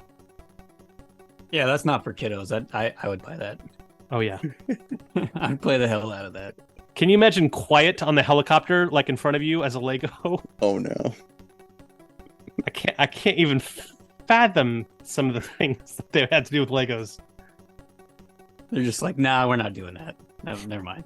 We've thought this through, and it's a terrible idea. I mean, I don't know. It seems like we're on the dawn of a new era of the franchise. Not to sound too corny, but it's almost like we had the Kojima years, and it almost felt like Metal Gear Survive was kind of like the death throes of the Kojima years, even though he had nothing to do with the game. It was built using assets from Metal Gear Solid 5. It was the Fox engine. Mm-hmm. It was the level design from Metal Gear Solid 5. And it's like some people have accurately said, it's just a zombie mod for Metal Gear Solid 5. And everyone was so pissed off that it kind of flopped. Financially, anyway. I was going to say, I never played it. I hear good things, and I love the Fox engine. I bet it'd be a lot of fun if I sat down and played it. And all the Kojima Frequency guy says it's a really good time. And I might do that leading up to the release of the Delta remake. But we're entering a new era where basically the custodians of the franchise is the company, not the creator. And we're about to get the first 3 games ported. Not including the original Metal Gear 1 and 2 on MSX. And we're on the verge of what I anticipate to be multiple remakes. I think we could almost safely say that. Why wouldn't they? Why would they just remake 3 and it'd be this huge mega hit? And they're like, okay, guys, glad you enjoyed this walk down memory lane. Goodbye for another 20 years. If it's a hit, they're gonna keep doing some remakes. The question is like, when will they take a chance and do something new? And I think they'll take a chance and do something new once they've raked in enough profits and have enough goodwill with the fans again that it makes sense. How about they piss off everybody by remaking Metal Gear Solid 4? And they, with the tagline, the creator, but the person behind this promised you all these things, all these great frame rates, all these you can practically play the game in first-person shooter. We're gonna do that. We're Konami. We're the. Hopefully, as they start to get into the more less popular entries in the franchise, hopefully they're a little more open to changing things around. Like Yeah. It seems like you should freeze Metal Gear Solid 1, 2, and 3 as they are as a remake. I mean, they're. What are you really going to do to improve 2 or 3 or 1 other than just expand the level design? But like 4, it feels like, gosh, you got to do something.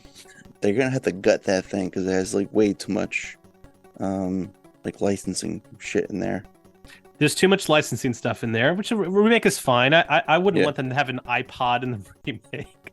Or like the PS3 controller with the 6-axis feature. Yeah, that's fine with me. I mean, if you remake Metal Gear Solid 4, I want to see some of those initial gameplay plans where there were going to be 4 different factions.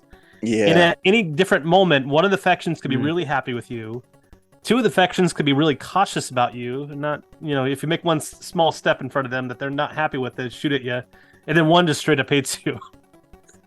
Based on your gameplay actions. Like, if you're going to remake 4, please do that. Bring back the sewer level. Bring back some of these ideas that they talked about. Like, I don't think we're going to see a Metal Gear Solid 5 remake anytime soon. No, it's still like modern. Yeah, it's still way too modern. It's still way too yeah. far away. But like, there was a lot of stuff they talked about where they're like, in the Phantom Pain, you will return to what was it, Camp Omega? What was it, in Ground Zeroes? You mean? Yeah. Yeah. Like they're like, we're gonna bring you back to Camp Omega, and it's gonna be real interesting and unusual. You won't anticipate how we're gonna bring Camp Omega back into the story, and then it's just as is usual with movies with deleted scenes or video games with cut content. It just it wasn't there. I'd be curious. Chico, is it possible if they got, again, we're probably talking about shit that's 10 to 15 years in the future. Is it possible to bring in the original Chico ideas where he was just like fucked his face up and was a walking nightmare as an adult in 1984? I don't know. It almost seems like if they remade Metal Gear Solid 5 in 10 or 15 years, they have to bring back, Mission 51. Maybe we'll see that. I don't know. It's probably too early to be having these conversations at all. Yeah. But it's fun to think about. I mean, like, gosh, like, Ground Zeroes came out, 10 years ago now? Yeah, it's got to be close. Yeah, it's got to be. It either came out 2013 or 2014. Wasn't it 13? 13 or 14. So it's been 10 years since we got, like, the first little chapter of Metal Gear Solid 5. And think about it, they're remaking Metal Gear Solid 3 for the 20th anniversary. By the time they remake Metal Gear Solid 3, Metal Gear Solid 1, Metal Gear Solid 2, and Metal Gear Solid 4, might be just about time for Metal Gear Solid 5 on the PlayStation 6. You never know. It says Ground Zeroes was 2014. That's crazy. Is that right? Yeah. Right. It felt like... Oh, okay. I was going to say, I feel like... I think it was like March 2014, and then I think the Phantom Pain came out 2015 sometime. Yeah. I very specifically remember that coming out 2015. Yeah. But I don't know. What else do we have to say on the remake? We've talked a lot about like what our hopes and dreams were should they announce it, but it seems like we're really just going to get a one-to-one recreation of the game and new graphics with slightly adjusted gameplay. How enticing is Eva going to be? Oh, man. It's going to be quiet times 1,000. That means they're going to make Naked Snake like even more awkward. Because he doesn't do well with girls. I'm looking forward to it, man. I'd be kind of curious. It'd be interesting to see the production process where like we went back to the original VHS tapes that had the motion capture of the actors. And we pulled all that data out again, even though it's like really old like motion capture suit data. Seems like that's probably what they'll do, right? I mean, as long as they don't do anything dumb, like put Skullface in Delta, because, you know, he was cleaning up behind Snake. I seem to recall that in the Metal Gear Solid Twin Snakes, I think they had made a few tweaks. Yeah. And references to Metal Gear Solid 2. They did. I think it was I don't remember Ocelot. They called Ocelot Shalashashka, which he wasn't called until 2. Yeah. Exactly. And then they made a reference to Glukovich, right? Who wasn't directly referenced. I think you might be right. either in the original version of the game, but Yeah. he was in Metal Gear Solid 2, so they threw a reference to him in Twin Snakes just to kind of try to tie them together just a little bit better. And then they also like removed like Mei Ling's accent or Naomi's accent, and then that's exactly how they were portrayed in Metal Gear Solid 4. Right. So you never know. You never know. So he's gonna be like Bigfoot walking in the background. I don't think With we'll his see hat. Skullface, but that's an interesting idea. It's a really kind of a cute idea. Where he's like walking behind, like if you're at the end of the game, you like run back to the beginning. Like with a metal detector, just like finding your bullet casings and shit, and just like, oh fuck, I hate my job. And if you see him, it'll probably do like, I don't know. They gotta do something with like the whole time paradox thing with the Ocelot fight. Like, don't kill him because you'll initiate that. So they probably gotta do something like with that. Like, you weren't supposed to see this or something. Maybe, I don't know. I really think it's going to be as few changes as possible. Yeah. I think it's going to be kind of like that tagline, which kind of concerned a few of us, whereas when they talked about the Volume 1 collection of Metal Gear Solid 1, 2, and 3, they're like, you know, we're going to port the games as completely as possible with a few minor changes to copywritten material or something like that. Yep. I think it's the same way. I think we're going to get a Metal Gear Solid 3 remake with as few changes as humanly possible to the level design and gameplay and story. Yeah. So it's just going to be the safest, and that's fine. What the hell? I'll pop in a Metal Gear Solid 3 remake that has glossy 4K graphics and you know, surround sound and a widescreen presentation and you know, a dive roll feature that wasn't in there originally. I'm cool with it. They're gonna have to edit Ocelot's uniform when he's outside the White House. Oh yeah. He can't be in his uniform. He's gotta be wearing something else. At least just like a black suit or something, so that he looks like a Secret Service suit. Yeah. agent. That's just going almost like, too silly. Finger gunning you through the window. Like, what the fuck? That has to be like a fever dream or concussion. That's what we say to ourselves to make sense of it. I think legitimately they're just like, look, we can't do a new character model for Ocelot. We can't afford it. There's not enough game data in the game. We either have to have him out there in his Ocelot his GRU uniform, his Russian uniform during the Cold War outside the White House or the Senate, or I don't know where that was supposed to be. The Pentagon. Yeah, while there's a ceremony going with like the heads of state and all these people. The year after the Cuban Missile Crisis. Right. There's no way in hell he's standing outside that window. I was gonna say, guys, where was Ocelot when JFK was assassinated? He was on the grassy knoll. There we go. He was in Dallas. He was spinning his guns and he holstered them real quick before he ran away. Oh my god. Or I guess he didn't have the Western theme until he met Naked Snake. But yeah, you're right. Actually, it wasn't he the one that suggested? It's like, hey, you're handling that gun all wrong. You should have a revolver. And from then on, he's like, you're right. I'm gonna be a cowboy. He does have the spurs, though, right? He's got spurs. Oh, you're right. Oh yeah. Yeah. I remember him like skidding them on the ground as he's like riding his motorcycle real hard into a turn. He has spurs. He's always loved the West. Oh yeah. I remember. I think in the instruction manual, Metal Gear Solid 1, they're like he's a huge spaghetti western fan, and it's like, yeah, that tracks. I guess the year Metal Gear Solid 3 came out was the same year that A Fistful of Dollars came out. I could see him watching that.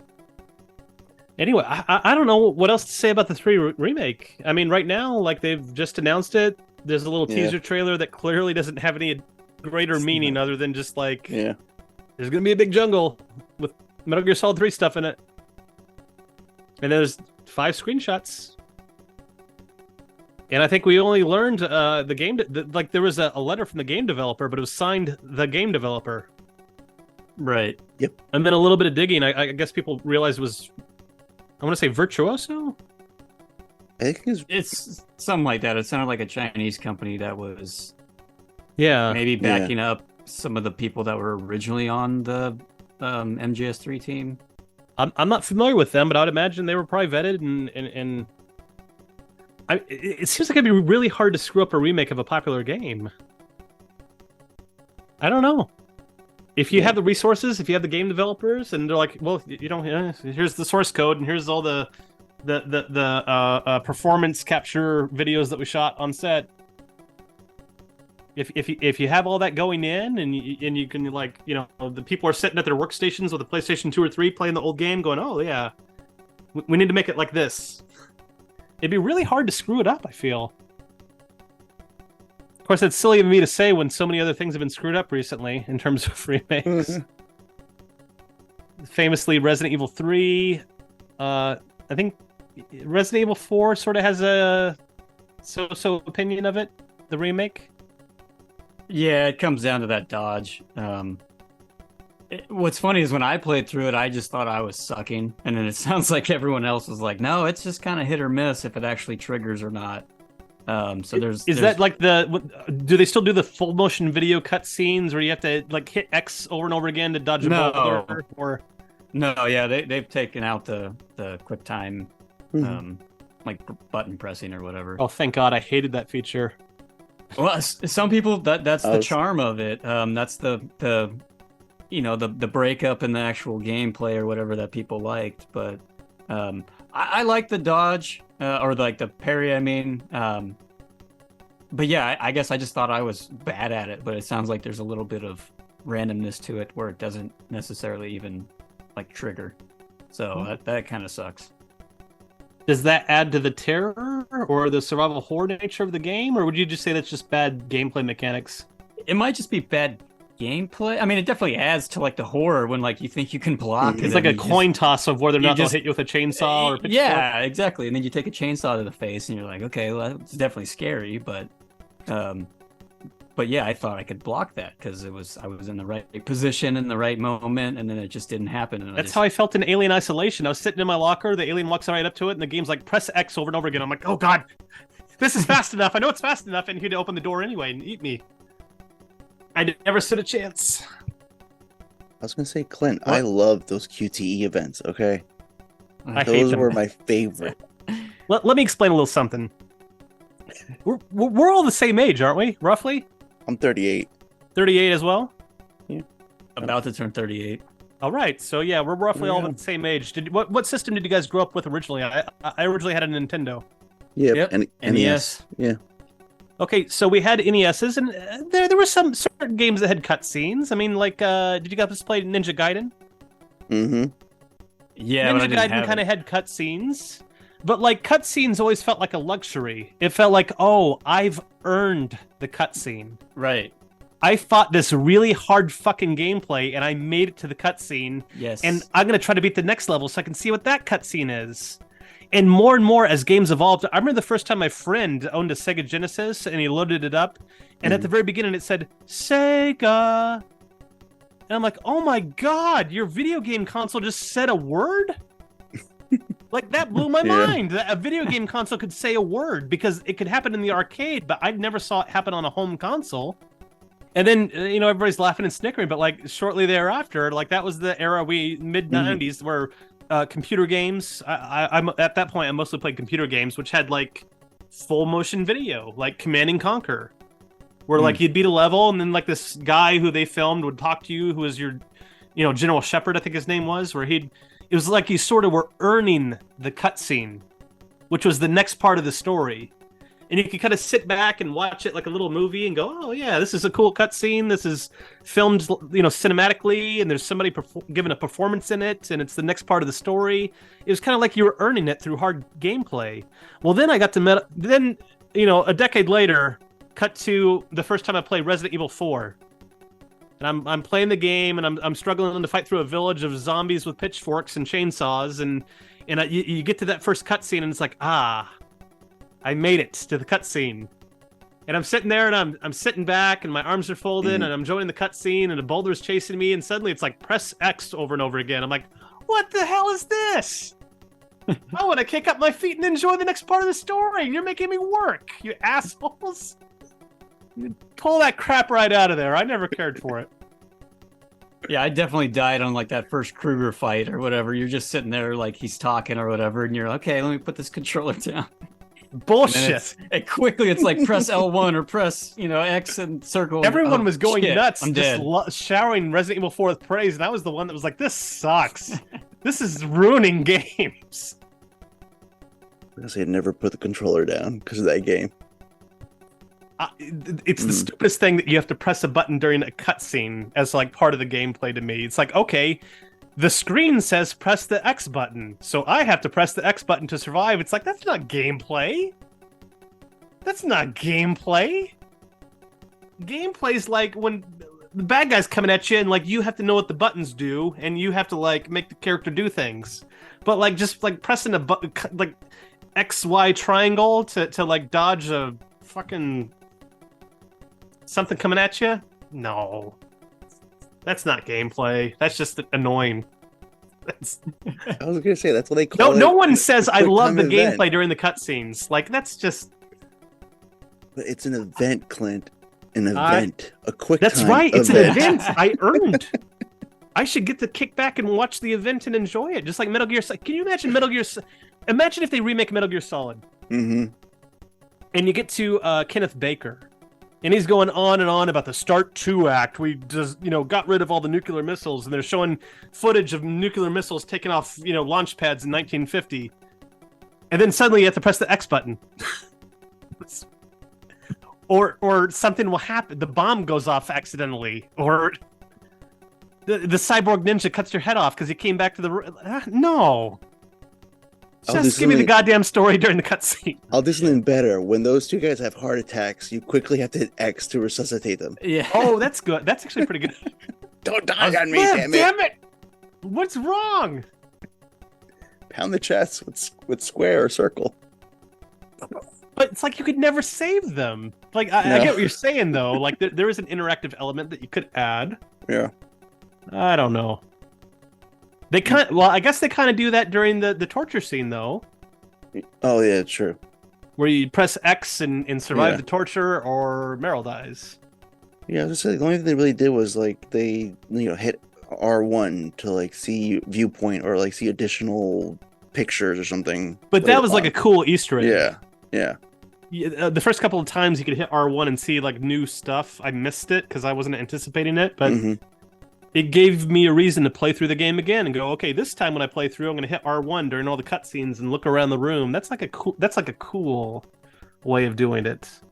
The Resident Evil 4 way of doing it sucks. I hate it. You better pray Delta doesn't have quick time events like when the fear hits you with that crossbow and you're like, quickly press X to pull that thing out of you.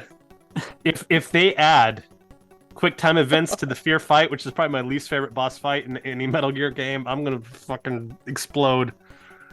They're gonna add the quick time events to all the the fight with like the boss. Any interaction with the boss, and she does like CQC on you. It's gonna be press X to do this. Press. That might be cool.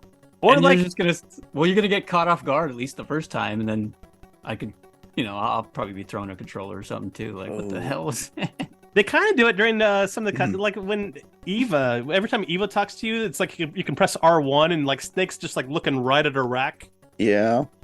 Yep. It's very revealing of the character, and that's like a very cool way to handle it. It's like, okay, I'm playing a pervert. But when you're playing Leon Kennedy, who's already dumber than a box of rocks, and you have to be quick to the trigger when a boulder comes... no thanks. No thanks. Maybe they'll do it for the CQC when you're the counter. Maybe. That would be a cool way of doing it, where everything slows down and suddenly it's like press... What if they do the opposite? What if it's like a parry system, but with like fighting CQC, and you gotta time it just right, or it's just seamless? You gotta figure it out on your own. This is all real fun speculation. We just simply won't know until they release the game. We don't even know what the release date is yet. But I would imagine since they announced it, I know sometimes games can get announced and then it's like 2 years later, 3 years later, it's still getting delayed. But I would imagine this is going to be hot off the presses probably next year for the 20th anniversary. Maybe for the holidays. Wow, you think maybe? I don't know. I mean, fair for the winter, maybe get people locked up in the homes. The winter, it's snowing outside. Hey, play some Delta. I do seem to recall I seem to recall Metal Gear Solid 3 coming out around. It was November. winter time, because I remember really being like dressed warm and just like really kind of having the fireplace going and snow outside and just really taking in the game. I got it for Christmas, so that's why. Yeah, I kind of probably exactly how I got it, because I would have been deep in like first semester of college. I wouldn't have had time to play it when it came out. I would have had to have waited till Christmas. You know what, Clint? The boss's will. Quick time events for Delta. For you. Just for you. I'm gonna will it. I'm gonna like constantly mention it to Konami. I think I've already taken on enough of my burden for the Metal Gear Solid community. I have nothing left to give the Metal Gear Solid community. Every Christmas when I get spare spinning cash, it all goes on these SF3D model kits, so I can figure out how they built Metal Gear D, and everyone can feel really enlightened that they know a little more about how that model was made. It's 2 years in a row I've missed out on my Christmas money. I'm about to the point where I'm going to do a Kickstarter and go, hey guys, if you want the project to continue, I need some funds for research. I need to buy some of these magazines, these large print magazines. I need to buy some of these extra model kits, and I can't shoulder all the costs because they're just too fucking expensive for one person. I told you a little while ago, like for that one book you were saying that has all those models in there. If you want to start a Kickstarter, I'm strongly considering it, and there's just the part of me that's like, I feel I've never done anything like that before in my life. I've never put something out there and said, "Give me money so I can play with it." I grew up real old-fashioned. It feels wrong, even though that's exactly what I'd use it for. If people donated to a Kickstarter, I would take that money. I'd buy other SF3D model kits that I don't have that I think they used to create Metal Gear D. I would buy those MSF magazines, those 2-page ads where you get the full resolution of those model kits on a big image. And I would go to town working on it and updating people on my progress every step of the way. I'm considering it. I'm really considering it. But I've already got 6 of these model kits, and I figured out a lot. But I'm probably like 80% there. Not in terms of the build, but in terms of understanding how they built it. Right, I want to understand fully how they built it before I really start committing super glue to model kit parts. Rare, expensive model kit parts. I've glued a few together, a few that I absolutely know go together without fail, but that's just so I can sort of get a sense and kind of put them together and go, okay. It's still very much in a very early phase right now. And I appreciate everybody being so patient with it, because I know people are following me, but like I've got a 5-month-old at home, and I'm not sleeping, and I have no free time, and the only reason I'm on this podcast stream right now is that it's Father's Day weekend, and I have a little bit of power on Father's Day weekend. I can say for Father's Day weekend, I just want to talk to my friends for a few hours. I was gonna say, I'm in the same boat with you, Clint. Like, it's Father's Day weekend, so I'm staying up late. I'm like, honey, tonight can I not put the baby to bed and stay up till 3 a.m.? Time I've been using lately to read The Shining. I recommend it. I was gonna say, Clint, you should definitely start that Kickstarter, because it's for an actual research and development. That's what I do. That'd be my goal, and that's my greatest fear too. Is that if I did a Kickstarter and I'm like, okay, and I calculated the cost, because like I would go online and go, these are the model kits I still need. This is like roughly the cheapest price I could pay for each of those vintage model kits on eBay. This is how much those magazines go for when they pop up on eBay. Maybe I want extra money too, because I am interested in looking into how they made the Metal Gear Rex model kit. Shinkawa made it, as well as getting reference materials for that. I am also interested in making Metal Gear D at a larger scale, which I could do if I had one of the Ashley Wood 3A Croat model kits that came out like 7 years ago that are out of print now. And like the cheapest one on eBay goes for about $350 to $400, and that most expensive is $1,000. I'd be interested. Like if I did a Kickstarter and people are like, we really want these answers and we'd be really curious to support this project. My biggest fear would be that the Metal Gear community would raise too much money. What if they threw like $30,000 at me? It's like, what the fuck am I supposed to do with $30,000? Like I could buy like 6 dozen model kits and just build it over and over again. But at a certain point, like I'm just a slave to building these fucking Metal Gear T model kits. It's like I'll set a goal, like, but once I hit that goal, stop donating. I don't want more money. I just want the goal. So I'm thinking about it. I'll probably ask Amanda how it went raising money for MGS Con. Yeah. And maybe, and again too, the Metal Gear community right now, they want to go to MGS Cons. They got to buy airplane tickets. They got to buy tickets to MGS Con. They want to buy the Volume 1 collection. They want to buy the 3 remake. Right now, I just don't feel like burdening them with this. So, and also too, right now, I just don't have the time. So I'm not going to take people's money until it's like, okay, my kid is an adult. I have free time. The moment I get my hands on money, I can hit the ground running. I don't want to raise any money until I have free time again, which probably within the next year. But yeah, I'm super interested in that.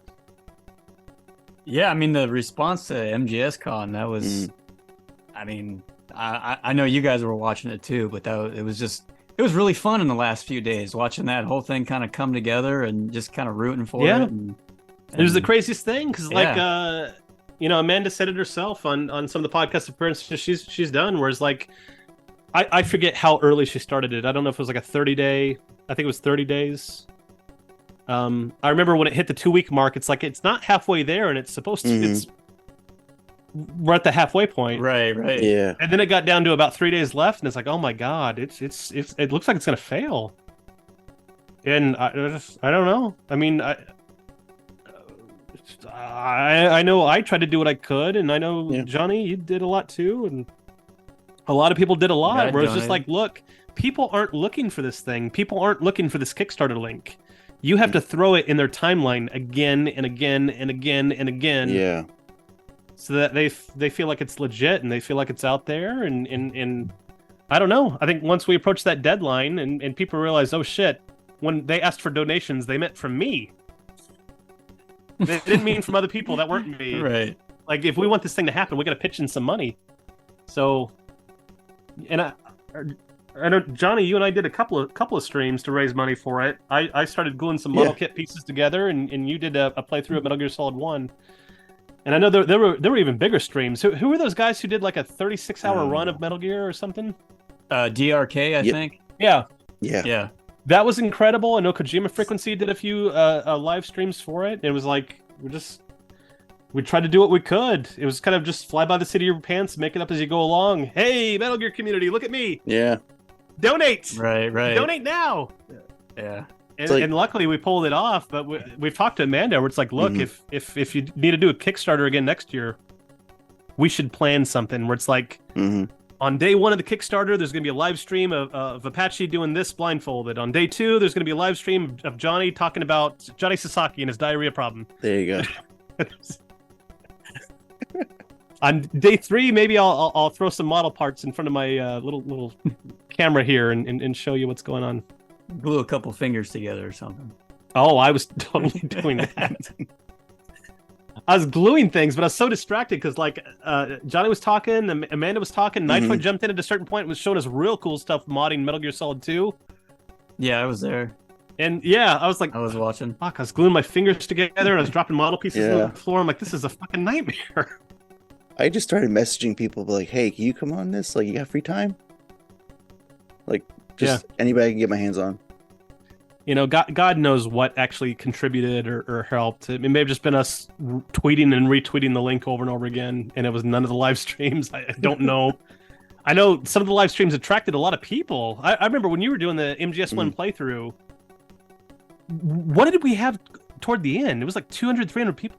Yeah, I think it was DRK stream, like, he, like, rated ours, and it was like, wow. I think it was like, it started at 600 and then ended with like 250 or something like that. It was way more than I was like. We were usually getting like maybe between 20 and 30, and the lowest was like maybe 14. Yeah, I thought we had like 20 people in there with us. So I was getting real candid and just saying whatever. And Johnny's like, we got 600 people in here. I'm like, what the fuck? No, Amanda told you because you're like, what? Like, how many people we have? And you know, those streams, I was just doing it so I can like kind of get her to be distracted because it was just weighing heavy on her head. I can understand. Well, sure. It's her Everyone baby. wanted to pitch in some way, even if it was just drawing attention to the project. And yeah, I just wanted her to come on and just like, hey, let's just have a conversation. Let's relax. Gave her a chance too. I mean, I know she has a YouTube channel and she posts these amazing videos, but she was probably way too busy to do any of that on her own. But being a guest on somebody else's YouTube channel or somebody else's podcast is a little easier. Yeah. And it gave her a chance to kind of talk through the process and what she was trying to accomplish. I think it really, really helped. Yeah, people listening, please, MGS Con, LA, guys, what is it? Early July 6th or something like that? 15th. July 15th. Yeah. July 15th. I was going to say, I'm going to be out there, and Clint, I'm probably going to put you on a pad and just have you on my chest. That's what I want. Dude, can I get in on that stream? I want to. Yeah. Yes, I want Johnny walking around with a iPad on his chest and on a lanyard.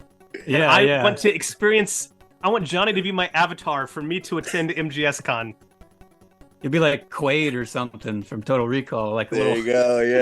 Yeah. Open your mind. Like if you have questions for D Model and Lenny, speak to my chest. It's not awkward at all for Johnny. I look forward to when Johnny has to use the bathroom and he like walks. I'm staring at like a urinal. I'm like, guys, the video's coming off, but the audio's still we on. didn't think that went through. Okay. I mean, if you're in the LA area, you're gonna be in the LA area mid-July, or maybe you don't even live anywhere close to LA, but you're like, you know what, I could whip together some plane tickets and fly out there for MGS Con. You really should consider it. It seems like they got quite a few celebrity guests, right? Yeah, there's a lot now. Yeah, there's a lot. They've got the voice actress who was the boss. They've got the voice actress who was Meryl. They've do they have the singer, the woman who sung the Snake Eater theme? I think she's streaming. Is it Cynthia? No, no, not Snake Eater. I think it's the other one for like she did Sins of the Father. And... We're such bad custodians for the Metal Gear franchise. We don't know these simple questions. Talking about Donna Burke? Donna Burke! I think it's Donna. I think Donna's streaming. I think she's streaming. Yeah. I think. I don't know if she's there live. I don't think they've announced David Hayter yet, have they? No, he's doing something else. I think he'll be out of the country. Still though, this is there hasn't been a Metal Gear convention before. At least not in the United States. There's been events like the Metal Gear 20th anniversary party, where I've gotten some pictures of Metal Gear D, the Metal Gear Solid 25th anniversary party, where they announced Metal Gear Solid 5, and again had the Metal Gear models present there in a display case. There's been cool industry events like that, but there's never been like a fan convention where you can kind of cosplay and go hang out. I would love nothing more than to go and just hang out with you guys. Like, I really, really wanted to do it this year, but I in good conscience, I couldn't ask my wife, stay home for a few days with our, 5-month-old and let me go party with my friends in LA. I couldn't do it ethically. Yeah, it's totally understandable. Understandable. I thought the appropriate place for Metal Gear D to show up would be the MGS Con 2, Solid Snake. There you go.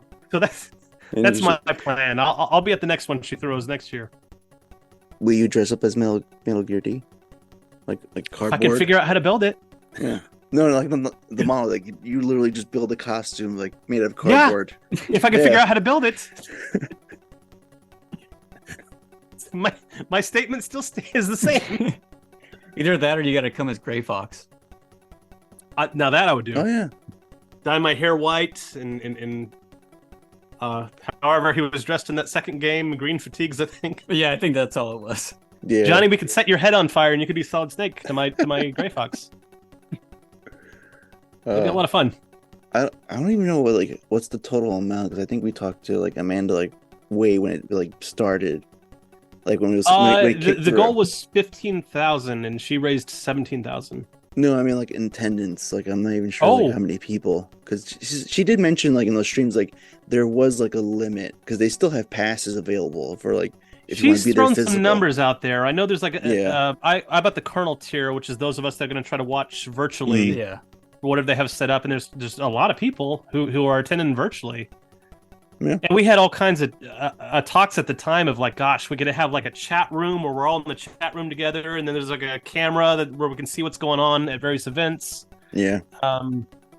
Where it's just like this like cool online club where we get to chat live during the event and have exclusive insights into the event. But I haven't had a chance to look into anything. I'm probably going to scramble at the last minute and go, oh shit, what is it, July 13th? I better figure out how the fuck I attend this thing. They're still like they're telling people now to like, if you have whatever passes, to go to the Discord now. Okay. It's probably posted at because the Twitter account is at MGSCon. Mm-hmm. And I'd imagine the Discord link is just right there, right? I think they may have like emailed it to people that bought the passes. Or I don't know how I don't even remember because it was so long ago when they first did it. I just like clicked. It doesn't matter, people. If you just like tweet at MGSCon or you tweet at or the website Amanda Lemon, or even us, someone will answer the question. I'll answer the question. There was a password and stuff to get into the Discord. It was in the email. Yeah. I think it might be on the website too. mgscon.com, mgscon.com. You might be right. I'd hate to put wrong information out there, so Johnny, do some research. If you're wrong, we need you to edit this video and dub your voiceover, okay? It'll probably be like something else. We don't want to spread misinformation. We learned these lessons in Metal Gear Solid 2, Johnny. That's true. I should be more responsible. You should be. I should be, but I'm not. Because if we were all going, I would get all of us drunk and probably high on edibles. Oh, that'd be so much fun. Amanda would hate us so much. I was gonna say no. On the Discord, she sent us like Google Maps of all the dispensaries nearby. She's like, have fun, guys. She's so wonderful. And I was like, yes, let's do it. That's a really good person. I asked her, like, can I call you if I get arrested? Would you be my call? Not to bail me, but she's like, hey, I'm in jail. Can you, like, contact my wife? But couldn't you use your one phone call to do that?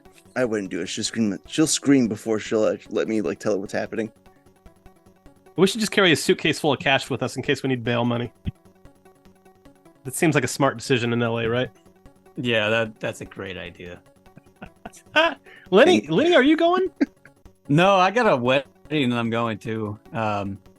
It's my fiance's friend's wedding, so I can't really bail on it. But I don't really have any horse in that race, so I'm kind of like a foot out the door, like trying to get out of that. Well, we've been engaged for 7 years now, so she's basically my wife. COVID kind of just, kind of ruined our plans there, so we just really haven't made it official. But Johnny may disagree with me, but my advice to you guys, you probably want the big wedding and the photographer and all that shit. Don't do it. You guys should elope. That's okay. We've thought about that. We're going down to the courthouse and just doing that, getting it over with. You'll save so much money that you'll be so happy on the other side of what would have been your expensive wedding. Yeah, because I would rather have had that money on the other side of our wedding than the photographs of the wedding. Mm-hmm. Use that money for other stuff. Me and my friends standing in tuxedos outside, sweating like crazy. It was a good day. Oh, man. It would have been nice if we had that $10,000 head start on life, though. Right. That's just my advice. No, and we've thought about that. And we're probably saving the money for a house or something. Because I'm from California, so the houses are extremely expensive. But houses are equity, and a wedding is not. True, but unless you're a celebrity and you can sell your wedding photos for thousands of dollars to the media, I don't know, but it's probably not going to happen in the time that your wedding happens. Right. But yeah, so I'm occupied, but I'll be trying to join in on the stream. Me as well. I figured, what the hell? There's got to be a few of us in the stream that carry the torch for that experience and brag that we were there in the chat room with everyone else. I bet it'll be a lot of fun. Well, we've talked about the remake. We talked about MGSCon. We talked a little bit about the Metal Gear Solid Collection. I guess everybody's... Well, just a few of us. I mean, our only real concern is, are they going to pull out the archival footage? And does that mean it's no longer, authentically the piece of art that Kojima created? I don't know. Where do you guys stand on that? Or do you guys even... Well, I think I kind of started this thing by talking about that.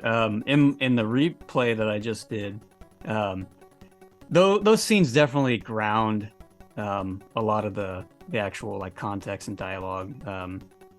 Or like especially like at the end when the boss is giving her monologue about why she's her plan and all that. There's those scenes kind of solidify, like it almost makes it feel like it actually did happen because it's within the historical context, so it definitely grounds it, in my opinion. So taking that out, my first thought is like, oh, okay, you can't do that. But then I don't know if I actually saw that scene with it gone, would I even notice?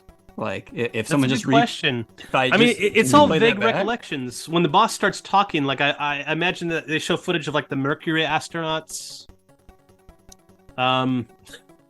They just show vintage footage of like JFK and the missiles in Turkey and the Cuban Missile Crisis. They show vintage footage of the Cuban Missile Crisis. Would we even notice if they changed it so that it was newspaper headlines? Cuban Missile Crisis strikes the southern coast of the United States. And then it's just like a generic picture of ships. Would we notice that something was missing?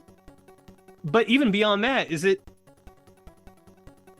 good enough that the games exist on PlayStation 2 as used copies? And that there's just that record of the original version of the game is just out there in pawn shops and on eBay and the used section of Amazon until there's just less and less copies. I mean, I don't know. There's millions of copies of Metal Gear Solid 2 that was sold worldwide. If I wanted to tomorrow, I could probably go to a pawn shop and buy E.T. on Atari or Super Mario Bros. 2 on Nintendo. So, I don't know. I feel like video games is still a fairly new art form. If we're going to compare it to the motion picture industry, we're probably in like the 1930s right now in terms of the motion picture industry, when films were making the transition from silent to talkie pictures. And, a lot of films were just thrown in the fucking trash so they had room in the studio vault for new movies, And that's the comparison I use, is like, one day, like 100 years from now, when video games are really considered an art form and it's important to each video game company, and we have a Library of Congress for video games where they had the original source code stored somewhere, Are we chipping away at the Metal Gear Solid games like Nitroid thinks? I mean, I sort of think they are, but at the same time, I don't know how you go about preserving certain aspects of Metal Gear Solid. The original game, Psycho Mantis reads your memory card. Right.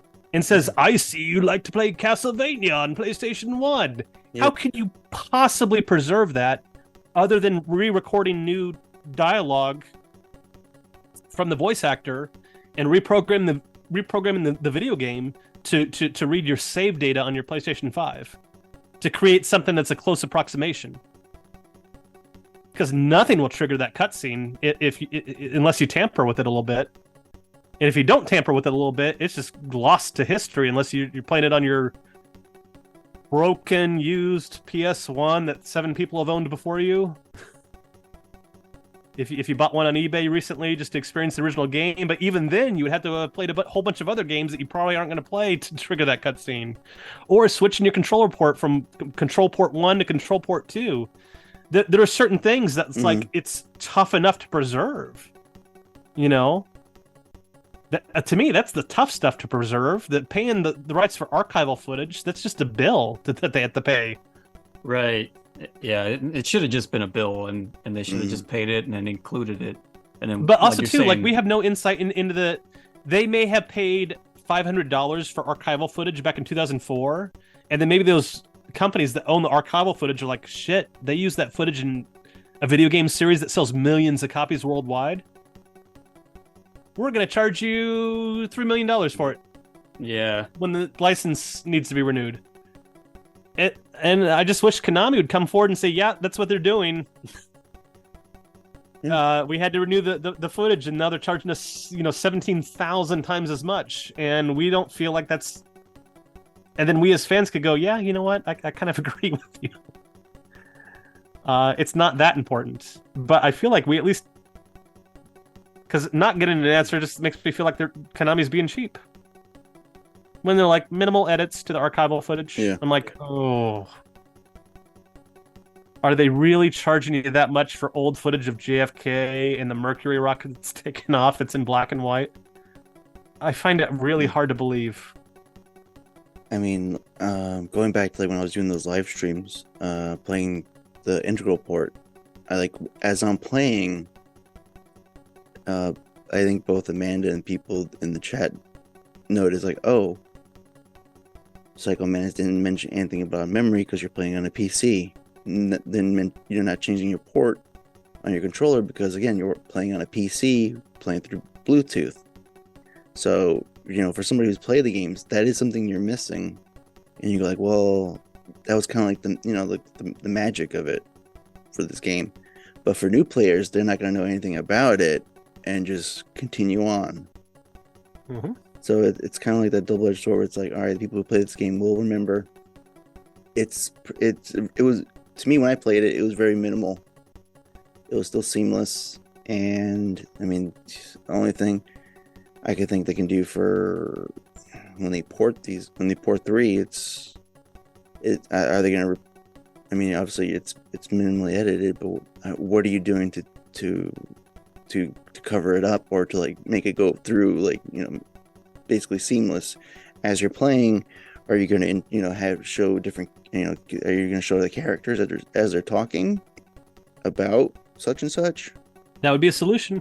Yeah.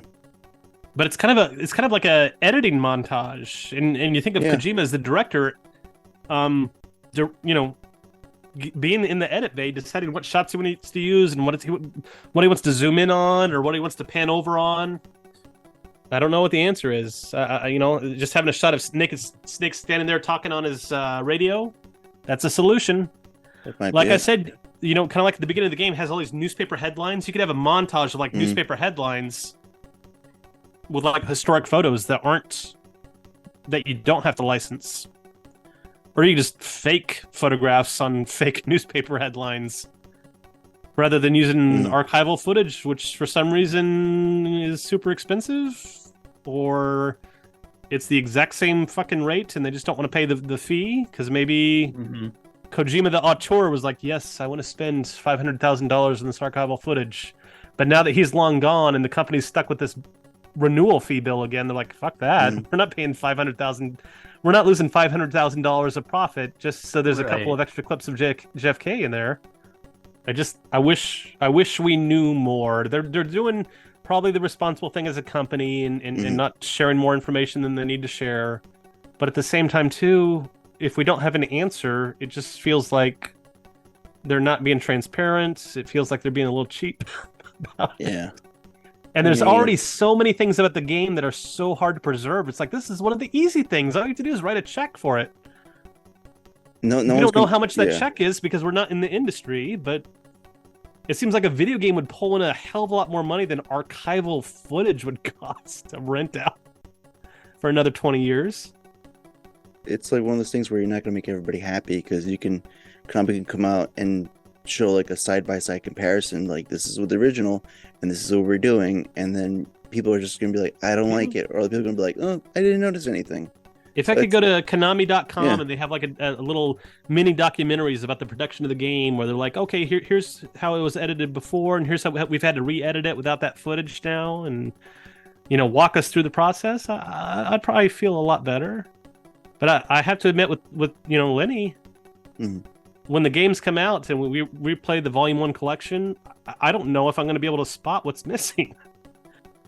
Because I'm not familiar enough with those edited montage sequences. I mean, for God's sakes, it's like 20 minutes of dialogue where they play like old-timey black and white footage over it. Like, are we just going to be missing a few shots? Or are we going to be missing significant amount of footage that has to be replaced with Snake just standing there talking on his radio? Or Snake just, or just a back and forth between, Snake talking and Zero's saying this. I don't know.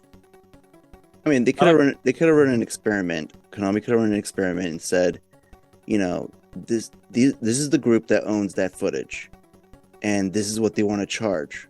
How do you feel about that? and then depending how big the fan base comes out for it, kind of shame whoever owns the footage to go like, why are you doing this? Like you're basically hurting this art medium of video games over here. I think they could handle it completely differently. I think they could say, okay, we don't feel like this is worth it, but clearly there's an outcry in the fan community. If you guys feel like it's worth it, we're going to do a donation campaign. And you can go to konami.com/donate MGS Delta and donate your money. And we need X number of dollars to get the stock footage back. And if you, the fan community, really want that stock footage in there that we don't care about, that's not going to happen. No. That's not going to happen. You're going to get people, like, no one's going to pay for the game twice, basically. Like, I know. Yeah. That's not going to happen. That's a shitty thing for a company to do, to say production costs of our game, you guys pay for it, and then you're going to turn around and buy the product in stores when we release it. That's a shitty thing to do. But still, I think fans would come forward and pay the fees. Hey, I was going to say, it would be shittier if, like, the Delta, like, whatever, they say, like, all right, you want that archival footage? Well, here's this, collector's whatever, this huge, magnificent thing that you want that includes it, that you gotta pay extra because these games are gonna have a special encoded, whatever code to, like, make sure that these are the only games that'll play that. But they won't do it. They won't do any of these things. They'll be like, no, fuck it. We don't want to pay people extra money that we don't need to. It's their game. It's their responsibility to allocate a budget. It's their It's the producer's responsibility to figure out how much gets spent on what part of the project. If they needed to save on costs and go, look, we're going to scrap the archival footage that's $50,000 we just don't want to pay, that we could put towards something else. Well, I was gonna say, we already know they're saving on costs by just reusing the recordings from the previous game. Well, I'm fine with that too. It's like, I want that, I mean, the idea of bringing in the cast again and have them re-record their lines for a brand new experience, that's kind of a cool idea, but I would always have preferred the original recordings on Metal Gear Solid 1 if they could be used, and it sounds like they couldn't be. Well, they acted like if you clean up the recordings, which you would have had to have done, you would hear cars honking in the background, and you would hear cars driving by. It's like, really? Well, for Delta, you can't do it because wasn't the Fury voiced by John Saigon? Oh, is that a actor that we've lost in the last 20 years? Yeah, who also voiced the Big Boss for Metal Gear Solid 4. Didn't he do both? I will admit, I did not know that connection. But if that's the case, we've lost. He's dead. I know we've lost some actors. Like we lost Earl Bean recently, who is the psychiatrist in the Terminator and Terminator 2, and he played Grlukovich in Metal Gear Solid 2. And in my head, he is Grlukovich. I associate his voice and his performance with that character. And whenever they roll around to remaking Metal Gear Solid 2, I would prefer archival footage or audio recordings, and not just for the deceased actors, but really for all of them, unless there's a good reason not to. Like, again, we come up to that issue. Like, I think that if they remake another game next, it's going to be Metal Gear Solid 1, and they'll still have that same issue. They're going to have to go, okay, we can't use the original English recordings because they're bad. Do we use the recordings made in 2004 for the Nintendo game, which have complaints from fans? Right, there's some issues there. Or do we bring them in and have them re-record it all over again a third time? I think I've been told too that isn't there some like an audiobook version or something? For which Clint? Metal Gear Solid 1. There's a. Oh, you mean graphic novel? The graphic novel that has like audio. So did they re-record their lines a third time for that in between the original game and Twin Snakes? I don't know. I don't know. I remember I brought this point once, and I think it was Nitroid corrected me because I said, how interesting that the voice cast who did the original game came back and revoiced their roles for a remake. And he said, well, that's not the only time they did it. They also did it for the graphic novel audio version or something. And it's like, well, shit, can you use that? Was that recorded more professionally? I don't know. Or it might just be a situation where they have to bite the bullet and they go, oh, we got to bring in all the voice actors again and have them record it one last time. Because we can't use the Nintendo GameCube version for whatever reason. They can't use the original version because it just wasn't recorded in a professional soundproof studio. I don't know. I'm actually this is making me super curious now to see if they remake Metal Gear Solid 1 next and what they do about the audio situation. I was gonna say I screwed up. John Seigan did the voice of Solidus Snake for 2. There you go. But 2, what do you do for 2? He dead. What do you do for 2? Let's say he dead. Yep. We're gonna run to that point because, like, as time goes on, people age, people die suddenly. Mm-hmm. Watch out. That's So you can either project. pull the best archival record, and maybe they could pull all of them. Go, okay, yeah. We're gonna pull the PlayStation audio recordings and see what we can use. Surely there's something in there we can use. Maybe we can license and purchase the Nintendo GameCube remake recordings, and maybe we can purchase the audiobook graphic novel recordings and cobble something together that's fans will be super happy with maybe a little additional dialogue recording from them in present day. I don't know. Do you imagine these companies going to Nintendo and be like, hey, remember that Twin Snakes game? Can we have that audio recording? Nintendo would be like, yeah. Nintendo goes, no. $3 million. $3 million. Well, it was made under Silicon. Well, but they're not around anymore, are they? Weren't the cutscenes made by Konami, but the gameplay was made by Silicon Knights?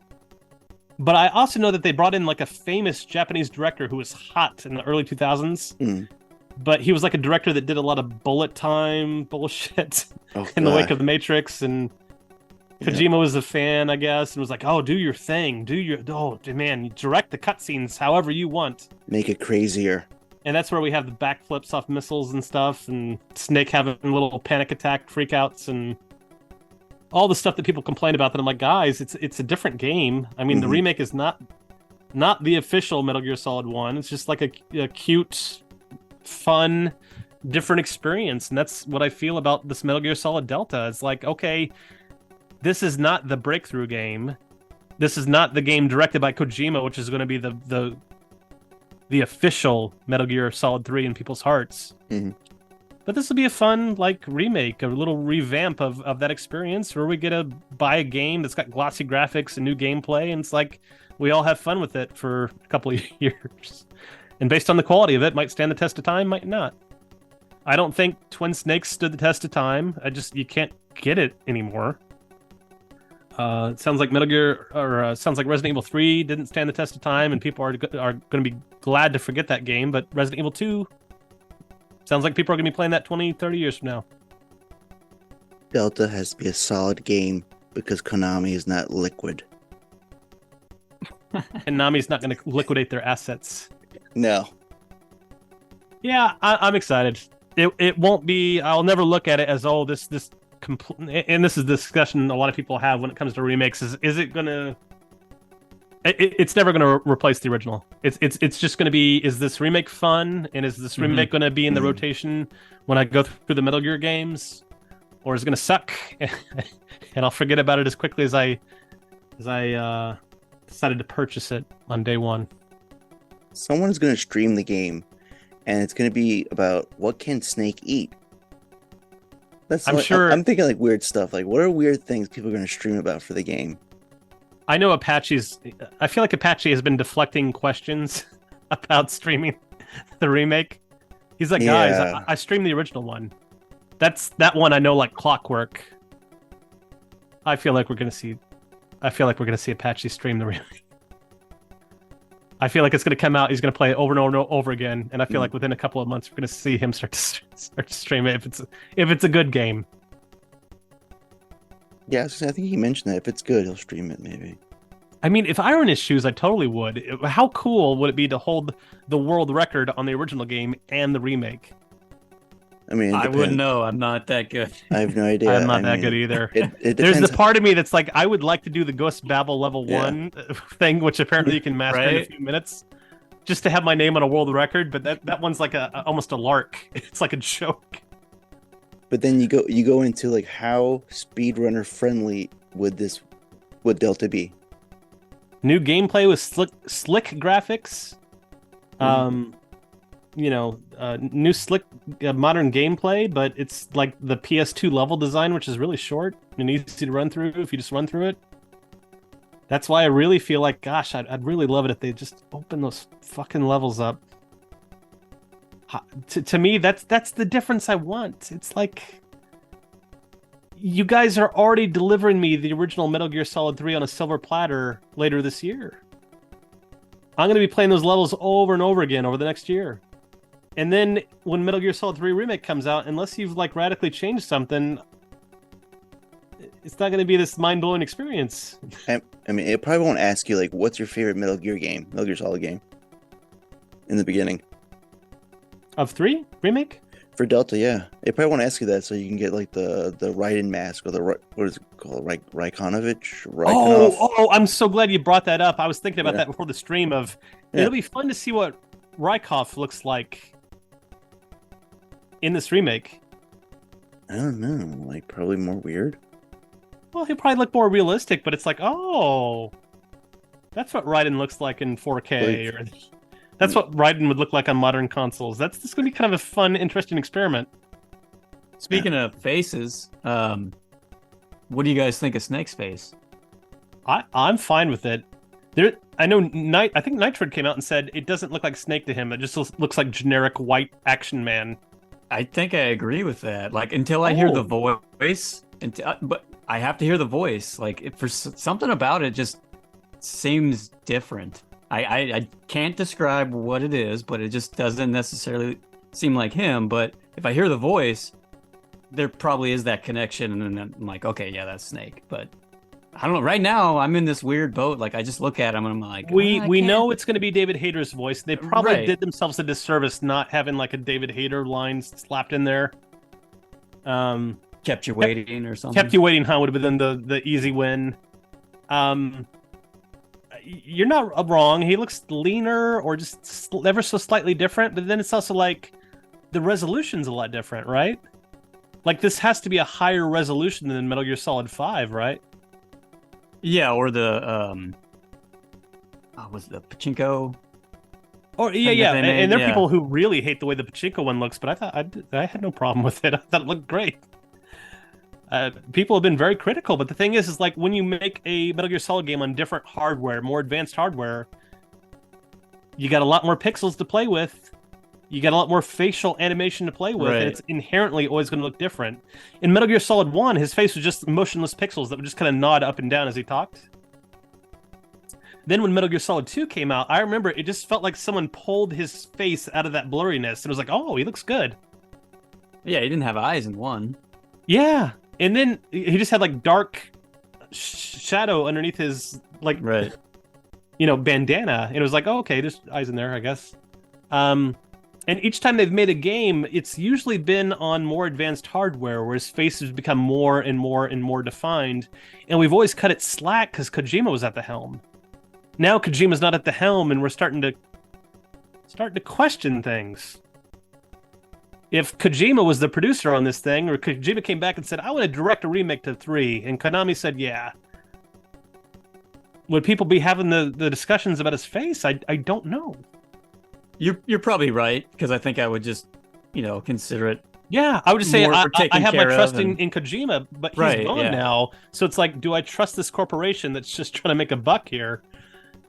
Did they animate his face right? And that's why it would be helpful if they had like little production videos where it's like, oh yeah, here's what we did. We the Solid Snake face geometry through the games has always been, upgraded and more resolution, more pixels, and it's always been the same geometric shape, and we were very faithful to that. And look, like we've taken a video and like put them side by side, and we're blurring them in and out of each other, and we can tell you it's the exact same geometry. Like, it would just be helpful to hear some of these things. I'm sure someone out there can do it. I'm sure someone out there can position Venom Snake's face or Big Boss's face from Ground Zeroes, which was on PlayStation 4, and kind of morph it into the basically one fucking angle that we have of Naked Snake's face from this remake. and see like roughly if the nose and the eyes and the mouth and the chin, the jawline are roughly at the same place. I'm challenging someone out there to do this that has video editing skills.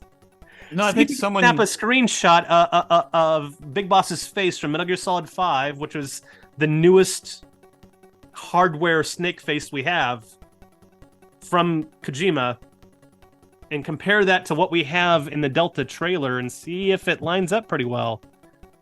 If you fade the images in and out and his eyes are too far apart, or his nose is too long and his eyes are too close together, or his mouth isn't the right distance from his nose, then I don't know. I'll definitely be a little more critical of it. But until we see some kind of an analysis video comparing the two, at the moment, I thought it looked okay. I mean, to me... Go ahead. Oh, sorry. I'm just going to keep ranting. Well, I mean... I think someone did do that. They took Venom's face, put it over, I guess we'll call him Delta Snake. And immediately people were already complaining because like the one side of the face that they used, it was the mud covered side. So it wasn't a fair comparison. But when I saw that cut, it definitely does look more like Snake. I mean, I'd be looking at facial geometry. It's like, okay, his face is covered in mud. But like the jawline, does the jawline line up with the mouth? Does the jawline and the mouth line up with the bottom of the nose? It looked fine. It looked fine? Yeah, it looked fine, and that's why I was like, I just gotta hear the voice, and I'm sure it'll just click, and I'll be... Oh, yeah. Once you hear the voice, and they animate the facial expressions to match that voice that you recognize, I'm sure it'll be fine. I'm sure the characters will look better than we've ever seen them look before. I mean, it's PlayStation 5 hardware. We've never seen Metal Gear Solid game on PlayStation 5 hardware yet. And again, too, the original game is on PlayStation 2. At the time, the graphics were mind-blowing to us. Mm-hmm. Yeah.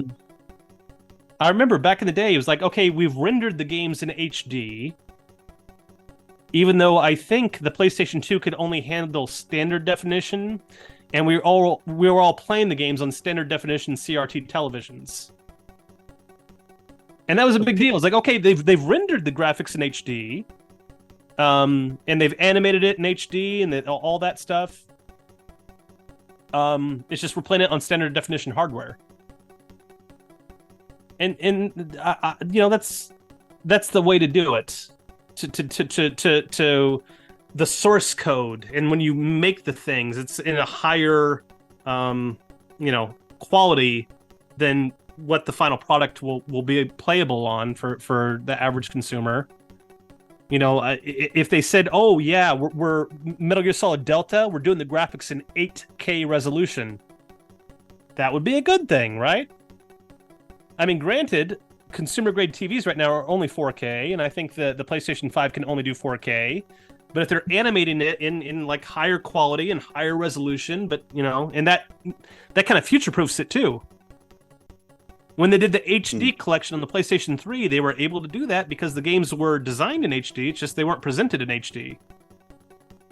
Based on modern standards, HD is like the old standard. That's the standard from the 2000s. We're now in a 4K resolution era, where we expect to buy home video format in 4K, or buy it digitally in 4K, or play our video games in 4K. So I don't know. It's got to be better. I mean, you go back and you look at Metal Gear Solid 3, and Eva's face is a little blocky, and so is the boss's face, and so is Volgan's face. It's not what you expect in a modern game. So whatever they decide, the rights holders, I would find it hard to believe that I'd look at a beautifully animated face and say, that doesn't look like Eva. That doesn't look like Eva to me. Or that doesn't look like the end to me. I don't know. They would have to really have screwed up the faces. Like when they do a remake of a movie or something, or miscast a role, like when they had Benedict Cumberbatch playing Khan in Star Trek Into Darkness, was like, no, that's not Khan's face. That's all I have to say about that.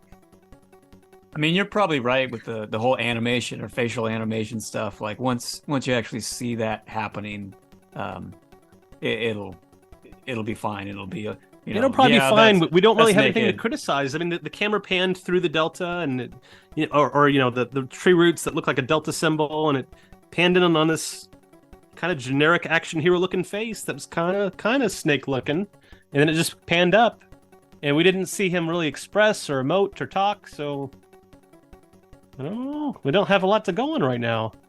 Like I said, if I was looking at the comparison video, I'd be looking at very specific things like, does the outermost edge of the eyes on a horizontal plane, does it match the bottom of the nose? Does it match where the mouth is located? Right. The lips, does the very end of the lips, does it match, like, are the ears too high, or do they match like where the eyes are to where it comes down on the nose? Is the jawline the same? I'd be looking at features like that and going, well, pretty close. And it's clearly a higher resolution. It's got to be Snake's face. Snake's face has been a constantly evolving thing. As Metal Gear fans, I mean, we have those diagrams where it's like, this is what Snake looked like in Metal Gear on MSX, and this is what it looked like on Metal Gear 2, and so on and so forth. Here's him through each of the Metal Gear Solid games, and it's just like graphics get better and better and better, and as they do, Snake's face is kind of taking this particular shape where he's got these kind of sharp facial features, kind of like Hugh Jackman or something, where he's got a very defined chin line and a very prominent nose, and he's got like a good brow for his bandana to sit upon, and it's like right above his eye line. I thought it was okay. It's just the thing is we don't have much to go on yet. We got a little teaser trailer, which I don't think represents. I don't know. Do you think any of the assets of the game are actually in that trailer? It's got to be, right? They would have to have worked on the remake, pulled the assets from the remake to put this trailer together, right? Otherwise, you end up in an Aliens Colonial Marine situation where you've created a trailer that doesn't represent the graphics in the game. Yeah, I mean, it's got to be probably within the engine, like what they did with Resident Evil 2 when they had the same kind of trailer when they released that. I don't know if you guys were watching, but it started like on a rat. He's crawling through boxes and stuff, and then I think that's what they were referring to on. Yeah. Yeah. So that it's exactly the same thing. So I think part of it's within the engine, but I don't know. Again, I don't know how to make games. I'm hoping it's whatever it is, it's close, and we don't get. I'd find it hard to believe that they have two separate teams, and it's like, okay, guys, you have nothing to do with the development of the video game. Just put some cool trailer together. What, you mean like we're going to animate the character models and decide what they look like? Like, it's almost going to be a reveal to the audience, right? It would have to be the game assets pulled and used to create a trailer. Okay, there's the 3 asset for Snake. And now we're going to make a trailer where we're flying through the palm tree assets and the jungle tree assets and the water assets and the... that's the parrot that you see in the game asset, and just put together a trailer that doesn't really reveal anything other than that we got a remake on the way. I think it'll be okay. Also, it's Naked Snake is supposed to be young. He's supposed to be kind of a green rookie almost, even though he's on the Cobra unit and the boss trained him and he's a badass. Like, I know David Hayter said in interviews, he said, yeah, I thought Naked Snake was, it's Big Boss toward the beginning of his career, and I thought I'd play him a little more naive than he played Solid Snake, who was sort of a grizzled vet already, who had already been on missions like this before. So yeah, I kind of expect to see kind of a baby face Naked Snake. Of course, you can have mud on a baby face, but we just don't have a good look yet. I'm sure in the coming months there will be screenshots, and the official trailer will drop at some point, and we'll have more to discuss.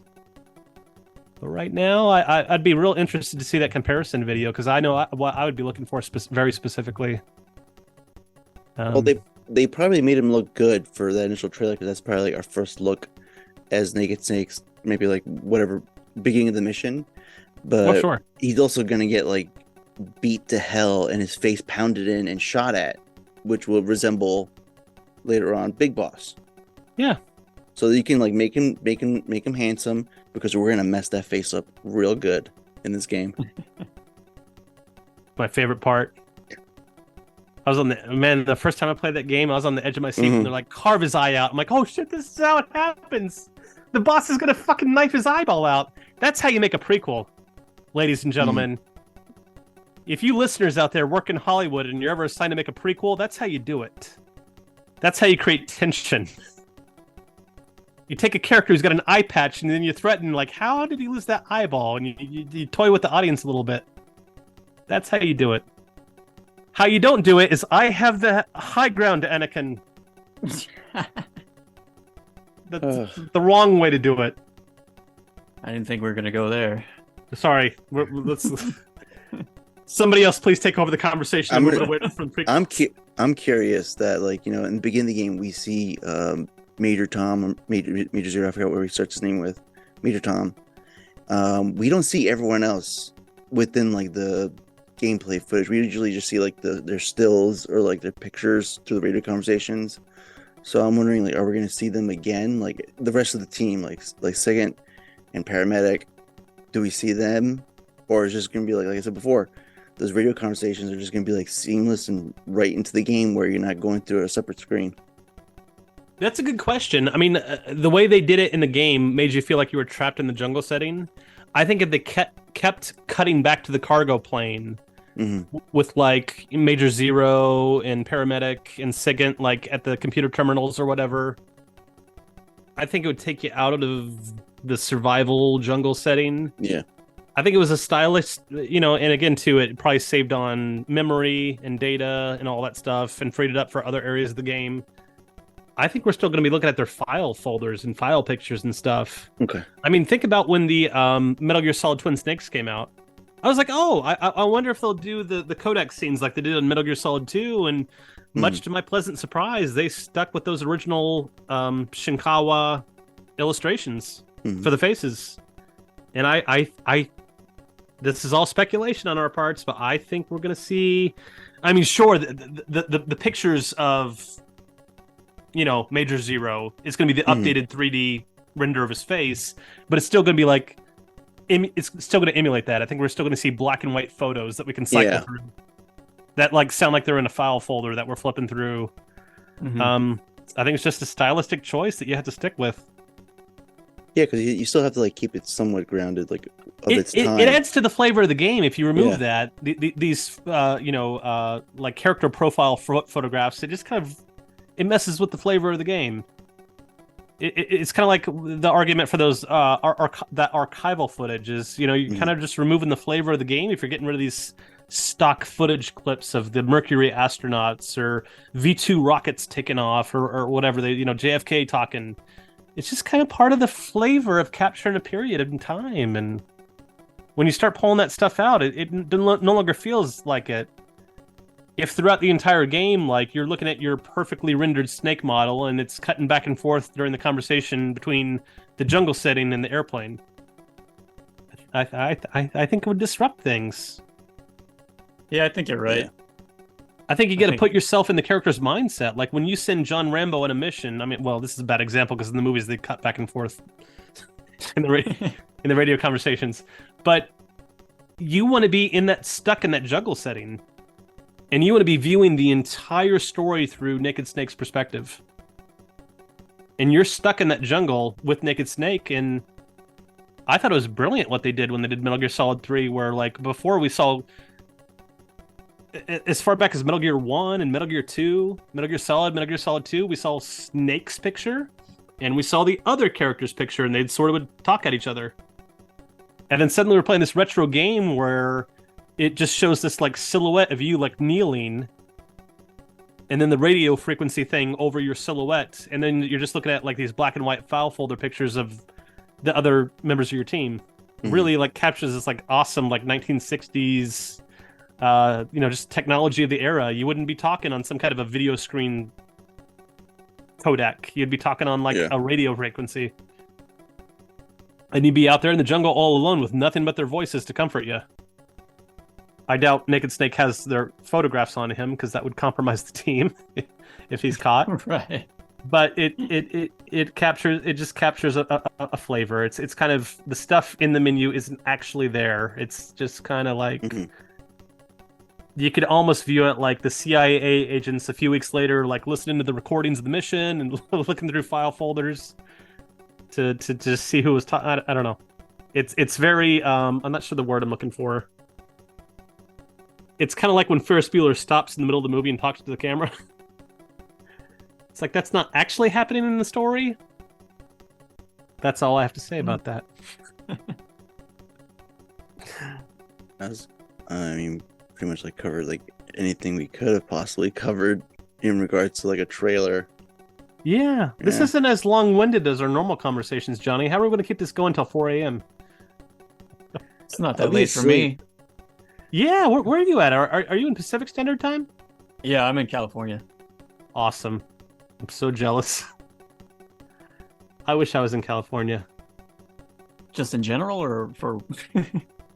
Just seems like I don't know. Seems like a fun place to be. I'm in Texas. It's hotter than hell here. No, well, I mean, I'm in the valley, so it's hot here too. But it's but you have like a beautiful Pacific Ocean close by.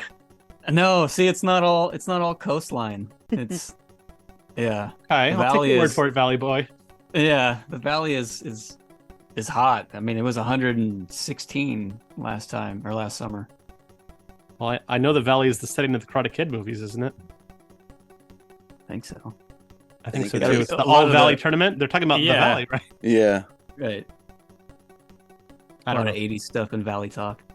I know. I love the 80s. If I had a time machine, boys, that's where I'd be. Well, you'd be like, what, 5?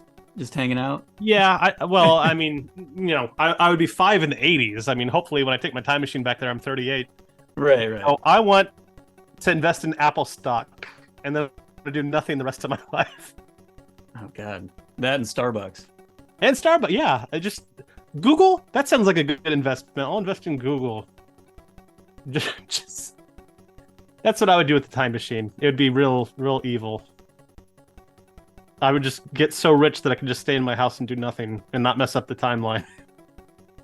People are probably getting tired of hearing me say this, but the one thing I'm hoping for in the remake is that the little picture of Metal Gear D on Granny Gorky's design documents. I hope they have that picture at a higher resolution because I'd really love to see it in the game files. No, that's the historical footage they have to remove. No, that's not. That's not historic footage. See, they'll replace that with some chart or some newspaper article, and then you'll be like, "All right, that's your line." And they'll probably replace it with Staphylantropus, is what they'll do. Yeah. And then I'm going to be so excited to get to that point in the game where I have to press the X button so I don't like fall over and trip and hit my head on his desk. And then the design document that I've been so eagerly awaiting for will be Staphylantropus or Zeke or something. And I'll go, son of a bitch. I'll yell from the top of the hills. People will know that Metal Gear D has got to Gorky's lab and he's not happy about it. Or what if it's not there? What if it's not there at all? What are you going to do? That was a route I pursued. When I started really thinking about it, I went, hey, wait, these pachinko machines are a remake of the entire game. So what do they do in Gorky's lab when you're looking at the design documents and they have the Metal Gear D design document? Can I get a higher resolution picture there? And then someone informed me Gorky's lab is completely cut from the pachinko machine. Oh, no. I said, son of a bitch! That sucks. The game is called Metal Gear, and that scene is the only reason you'd call the game Metal Gear Solid 3. Without that scene, it's just Shagohod. When Snake is sneaking through the scientist labs and everything, he's going to stick out even more like a sore thumb because all the scientists are going to be like, you're way too handsome to be one of us. You don't think scientists can be handsome? No, they can't. Did you not watch Gilligan's Island? The professor was a very handsome man, and I'm pretty sure that was the 1960s. The rare outlier. No. That's why he was at the island. They needed to get rid of him. Too handsome. Literally 1/7 of the people on the island were handsome professors. That's pretty good odds, man. Pretty good odds. The action button to do this to your glasses. 2/7 of the people on the island were millionaires. That island probably has the best statistics of any nation in the world. They have to correct it. He cannot be wearing a bandana in his scientist uniform. Come on. No, that's weird. Quite charming, actually. Actually, Apache posted a really cool video recently. Did you guys see that? Where he was talking about, the scientists won't recognize you if you run through the area in a cardboard box. Oh, right. the gameplay wants you to be in the scientist outfit, and for them to go, hey, wait a minute, I don't recognize you. But if you run through there in a box, they don't see it as at all. Which is like They're not trained to see boxes. That was such a cool wow. little. I'm constantly learning these most fascinating things about these games I've been playing 20 years and never even thought. It never occurred to me to put the box on and run through the lab because clearly the game wants you to put on the scientist mask, which I guess is just glasses and a lab coat. It's just glasses and lab coat. Yeah. With his like uniform underneath. Guys, I'm happy to talk longer. Do you mind if I step away for just a moment? Yeah, go ahead. Go do your thing. Johnny, you can hijack the conversation, and then when I come back, you're talking just something completely off random stuff. Off the wall Something bonkers. else. I'll be back in just a minute, ladies and gentlemen. But Johnny and Lenny, you're in good hands. Oh, he just disappeared. Oh, he just like I thought he was gonna like switch his video off and be like, boop, gone. But I mean, right now I'm looking at Twitter and Metal Gear's trending. Before that used to be a little concerning. Now it's like, oh, probably because all this good stuff is happening. Yeah, now it feels good. Yeah, but before it used to be like, oh no, what person who's trying to say, hey, I have insider information, but if you give me $10, I may say it on my stream. Right. And I'm like, no, go away. It's like, what the hell? You're scamming people. It's a lot of like. Well, I got a question. Yeah, go ahead. Well, so this stuff is coming out on, I think it's PS5, Xbox S, and Steam, X, right? whatever it is, and then Steam. Yeah. Are both of them coming out on Steam? All those same consoles and. I imagine they are going to be coming out all on like what they were showing with Delta. It was like you said, it was PS5, Xbox Series XS, and Steam, because you're going to have to make your money back and you just make it available on all platforms. Right. That's how it should be. Yeah. So it should be good, like especially for like the Masters ones. Like you can, if you have Steam, you can put on your Steam Deck and play it on the go.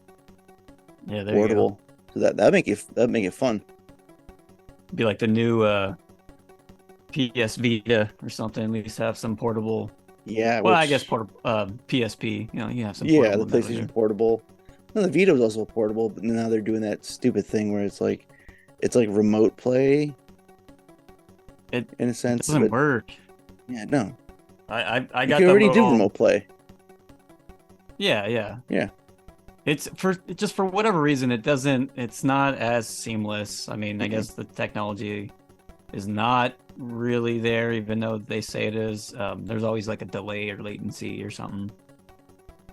Yeah, I don't know. I guess I'm not the biggest fan of that, but he just popped right back in. What are we talking about? Quick. I don't know. We're Like just a talking. magic trick. Yeah, we're just I got talking my about, like, cookies. I got my alcohol. I'm ready for what do some you more. call it? The Masters Collection. Like I'm pretty sure they're all gonna be like PlayStation 5, Xbox Series X, S, and Steam. Like same with the Delta game. Like it's all available on modern platforms at the time. Oh, the Volume 1 collection? Yeah. That's sort of what I caught wind of online. Like, at first, it sort of seemed like maybe it was a PlayStation 5 exclusive, but very quickly, it seemed like people were mentioning Xbox and PC or something. Yeah. That it wouldn't be exclusive to just the PlayStation. I was gonna say, like, for those games, like I think like the Switch could handle those kind of games too, but I can't imagine like Nintendo getting in it as well. Hard to say. I mean, people have pointed out to me that Nintendo has produced some Metal Gear titles. Yeah, they don't take advantage of. Metal Gear, Snake's Revenge, Ghost Babel. They had the Twin Snakes remake. 3DS. 3DS. Right, they had the Snake Eater on 3DS. The Metal Gear series has had a history with Nintendo. I think it would just be an issue of would the ports look good enough on a Switch? I don't know. I don't know how powerful a Switch is. I know Nintendo decided to go that route where they're like, we're not going to compete with them hardware-wise or graphic-wise. We're just going to make fun games. So God only knows if... But again, too, these are old games that are just being ported. Yeah. Surely Metal Gear Solid 1, 2, and 3 would run on a Switch just fine. I would have to think so. I'm not sure 100% because I don't know like the capabilities of the Switch. You know what I hate about the Switch? What's that? How fucking small the video games are. Did you lose some? Like, yeah. I get that, like, technology is getting smaller and more high tech. Mm-hmm. But the thing is, if you don't make a video game cartridge the size of a video game cartridge, I'm going to lose that thing. Now, maybe that's your business model where I have to rebuy the same game twice in the same year because I can't find the. It's the size of a memory card, like in a cell phone or a camera. If people still buy physical cameras anymore, like it's tiny. And Nintendo probably say you could download it digitally to steer you that way. Probably, yeah. Well, like everybody else is doing, they're trying to steer people like digital. I hate it. Yeah, I know. I miss walking into Babbage's and buying my big box PC game. I miss it. I miss it so much. There's something to be said about that physical experience of tangibly going into a store and grabbing the box and flipping it around and looking at the back of it and reading. Something's been lost. I don't know. I know there's still video game outlets out there that are still selling console games for the most part. Seems like computer games have really gone the way of digital almost entirely. Something's been lost. I don't know. There used to be an artistry to the physical release format. Like the instruction manual, the CDs, Right. the cover art on them, like all the little flyers that came with it, the box art. It was all part of the package. It was special. I mean, with Metal Gear, it's like check the back of the package for Meryl's codec. Exactly. Check the manual for the code in Metal Gear 2, the tap code or whatever. Yeah, those physical packages are definitely like relevant to Metal Gear. And now, pivoting away from that, it's like we're losing that part of it. It fills me with warm nostalgia to actually Yeah. have physical copies of movies and video games like in my office that I can just go over and grab. It's like a library of I'm pretty sure. Yeah, I was saying I'm pretty sure 3 had like it showed you like a little comic book tutorial how to like use CQC. Yeah. I mean, you guys may have hit upon something. When they released this Volume 1 collection, we can almost guess exactly what screenshots they'll have to include on the back of the box based on the dialogue in the game. Yeah. We're going to have a screenshot of Meryl's codec frequency. Do they do that same gag in Metal Gear Solid 2 or 3? Is there anything along those lines? Well, for 2, it just shows Solid Snake in the back, and you're surprised by Raiden. Which is completely lost now. Like, you would never capture that in the remake, and I don't think they should try. Like, that would be a case where I'd be like, okay, the gig is up. We know Raiden's the protagonist. So this whole media blitz of showing us Solid Snake on the big shell, and then that being just a big con job, that's lost. And that's unfortunate because Kojima, he makes it all part of the experience of a new game that he makes. The hype leading up to release, what he shows in the trailers, the specifics of how the game interacts with the hardware that it's initially released upon, and it sort of makes his games really difficult to kind of just port. I mean, sure, you can port Metal Gear Solid 1 to the PS5. Piece of cake. How do you get it to do some of that shit that it's supposed to do? Psycho Mantis is not going to move that controller. No. Actually, that would be a fascinating question. Doug Stone, right? He's Psycho Mantis? Yeah. Whoever's listening to this podcast, I know someone is going to be attending MGS Con. This would be a fantastic opportunity to ask the voice actors just a whole bunch of questions. Like, almost as a community, we need to decide what questions need to be asked of these voice actors at MGS Con. Someone needs to ask Doug Stone, did they have re-record anything for this Master Collection Volume 1? They would had to have, right? Like a whole new list of video games that are on the PS5 or like, did they have you re-record something that kind of takes the place of, move your controller port from port 1 to port 2? anything like that? Have you had to re-record anything for either the re-released ports or specifically for the actors who are going to be in the remake? Did you re-record anything for the remake? I mean, it's got to be something because like there's that part where if you're not figuring out the fight, the colonel will call you and tell you like, you know, you have to do this. And for when I play the PC, he told me you got to use your keypad or the keyboard. So it's got to be something. The actor that played the it's not. I'm sorry, it's not coming to me immediately. Paul He Eiding? was scheduled to come, and he had to pull out, didn't he? Yeah. Oh man, that's a shame. I would ask him that. Yeah.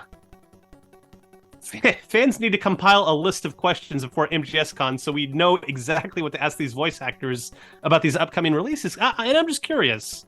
Like, literally, like, they might all just say, no, we haven't had to re-record anything to all these questions, but at least it would answer some questions we have. It's probably I'm just kind of curious. It's probably gonna be like the questions that you could already think of. Like someone's gonna ask like Debbie West, like, oh, how did it feel to like, you know, end up with Diarrhea Boy at the end for your story, for your character? And for like Lori Allen, they're gonna be like, did you feel like you gave birth at Normandy to Ocelot? Did you know you were the mother? Does he know that you're his mom? Listeners out there, these like are that. voice actors. They're paid money to read lines in a script and perform them. Don't ask them questions about how they felt when their character did this or their character did that. Yeah. Those aren't the kinds of questions. Most of them don't even play the games other than maybe David Hayter. Well, they probably don't even remember half the story. Like, we all know the stories better than they do. And we can all make our own inferences about how the character must have felt in this moment because it's there in the script. I mean, we can see it. What we need to be asking these voice actors is production questions. We need to be asking them, hey, did they have you come in to re-loop anything or re-record anything for the upcoming releases? I mean, they'll probably That's the type of under questions NDA. you ask the actors. They're probably under NDA. Yeah. They're not saying anything. It won't be bad. It won't be probably as bad as Disney, where they have a sniper nearby. Yeah, you're right. Actors under an NDA can act kind of funky sometimes, where they're like, "Well, I can't confirm or deny anything," and then when the product comes out, it's like, "Why did they give that as the answer? Clearly, they did nothing for this re-release." Or it's probably like, you know, like they did it, and you know, well, they're probably under an NDA. They're probably under NDAs just based on the fact that they're going to get another paycheck for the Master Collection. And they're probably going to get another paycheck for their archival dialogue being used in the remake of 3. And they're probably under NDA not to say anything to the fans before the video game company gets a chance to announce the games. Mm-hmm. They can't just have the voice actors running around going, hey, I got a paycheck for a remake of 3 before it's officially announced. Okay, it's been announced now.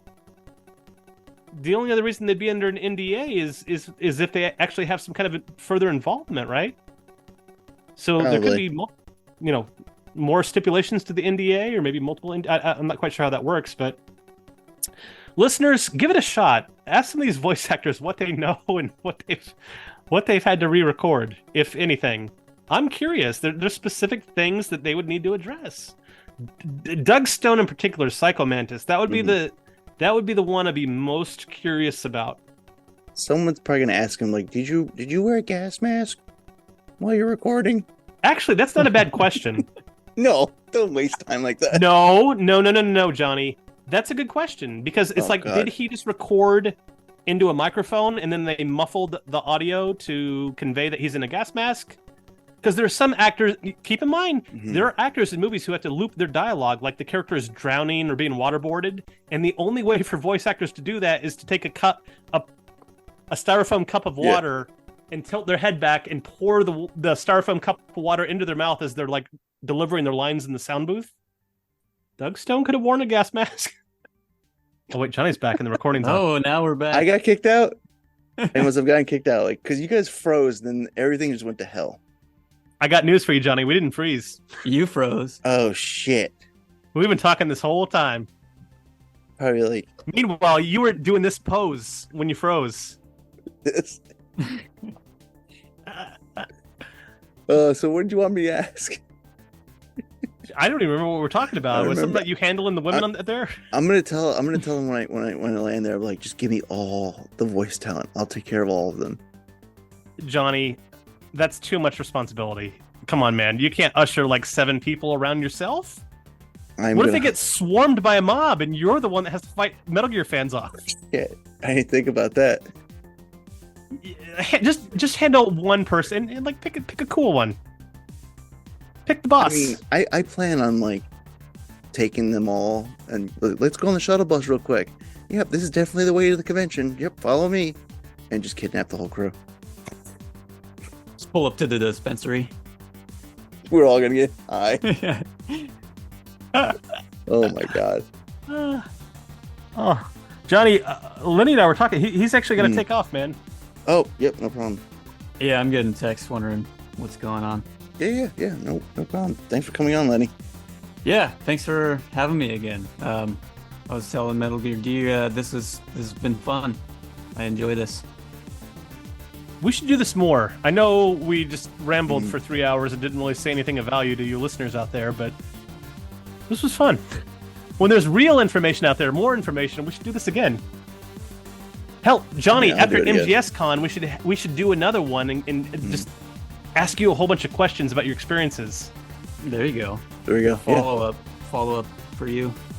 You should keep a diary at MGS Con. Like a captain's log. You could record on your phone. 9:15 a.m. Escorted Donna Burke to stage to sing Snake Eater. I'm gonna put like 9:30 a.m. Slipped, blah blah blah, an edible. Wanted to see results. 10:13 a.m. Went to the urinal and forgot to turn off Metal Gear D. Probably that might happen. Okay. All right, Lenny, we better let you go, man. You got a fiance, which means you got to be on better behavior than Johnny and I. Means I got a boss to answer to. Yes. What that means. Johnny and I are probably going to chat for a little. Yeah, no worries. Well, yeah, thanks again for having me. We'll have to catch up again after you get back from MGS Con. That'd be fun. Oh yeah, most definitely. So yeah, until then, I'll see you guys around. See you, Lenny. Take it easy, Lenny.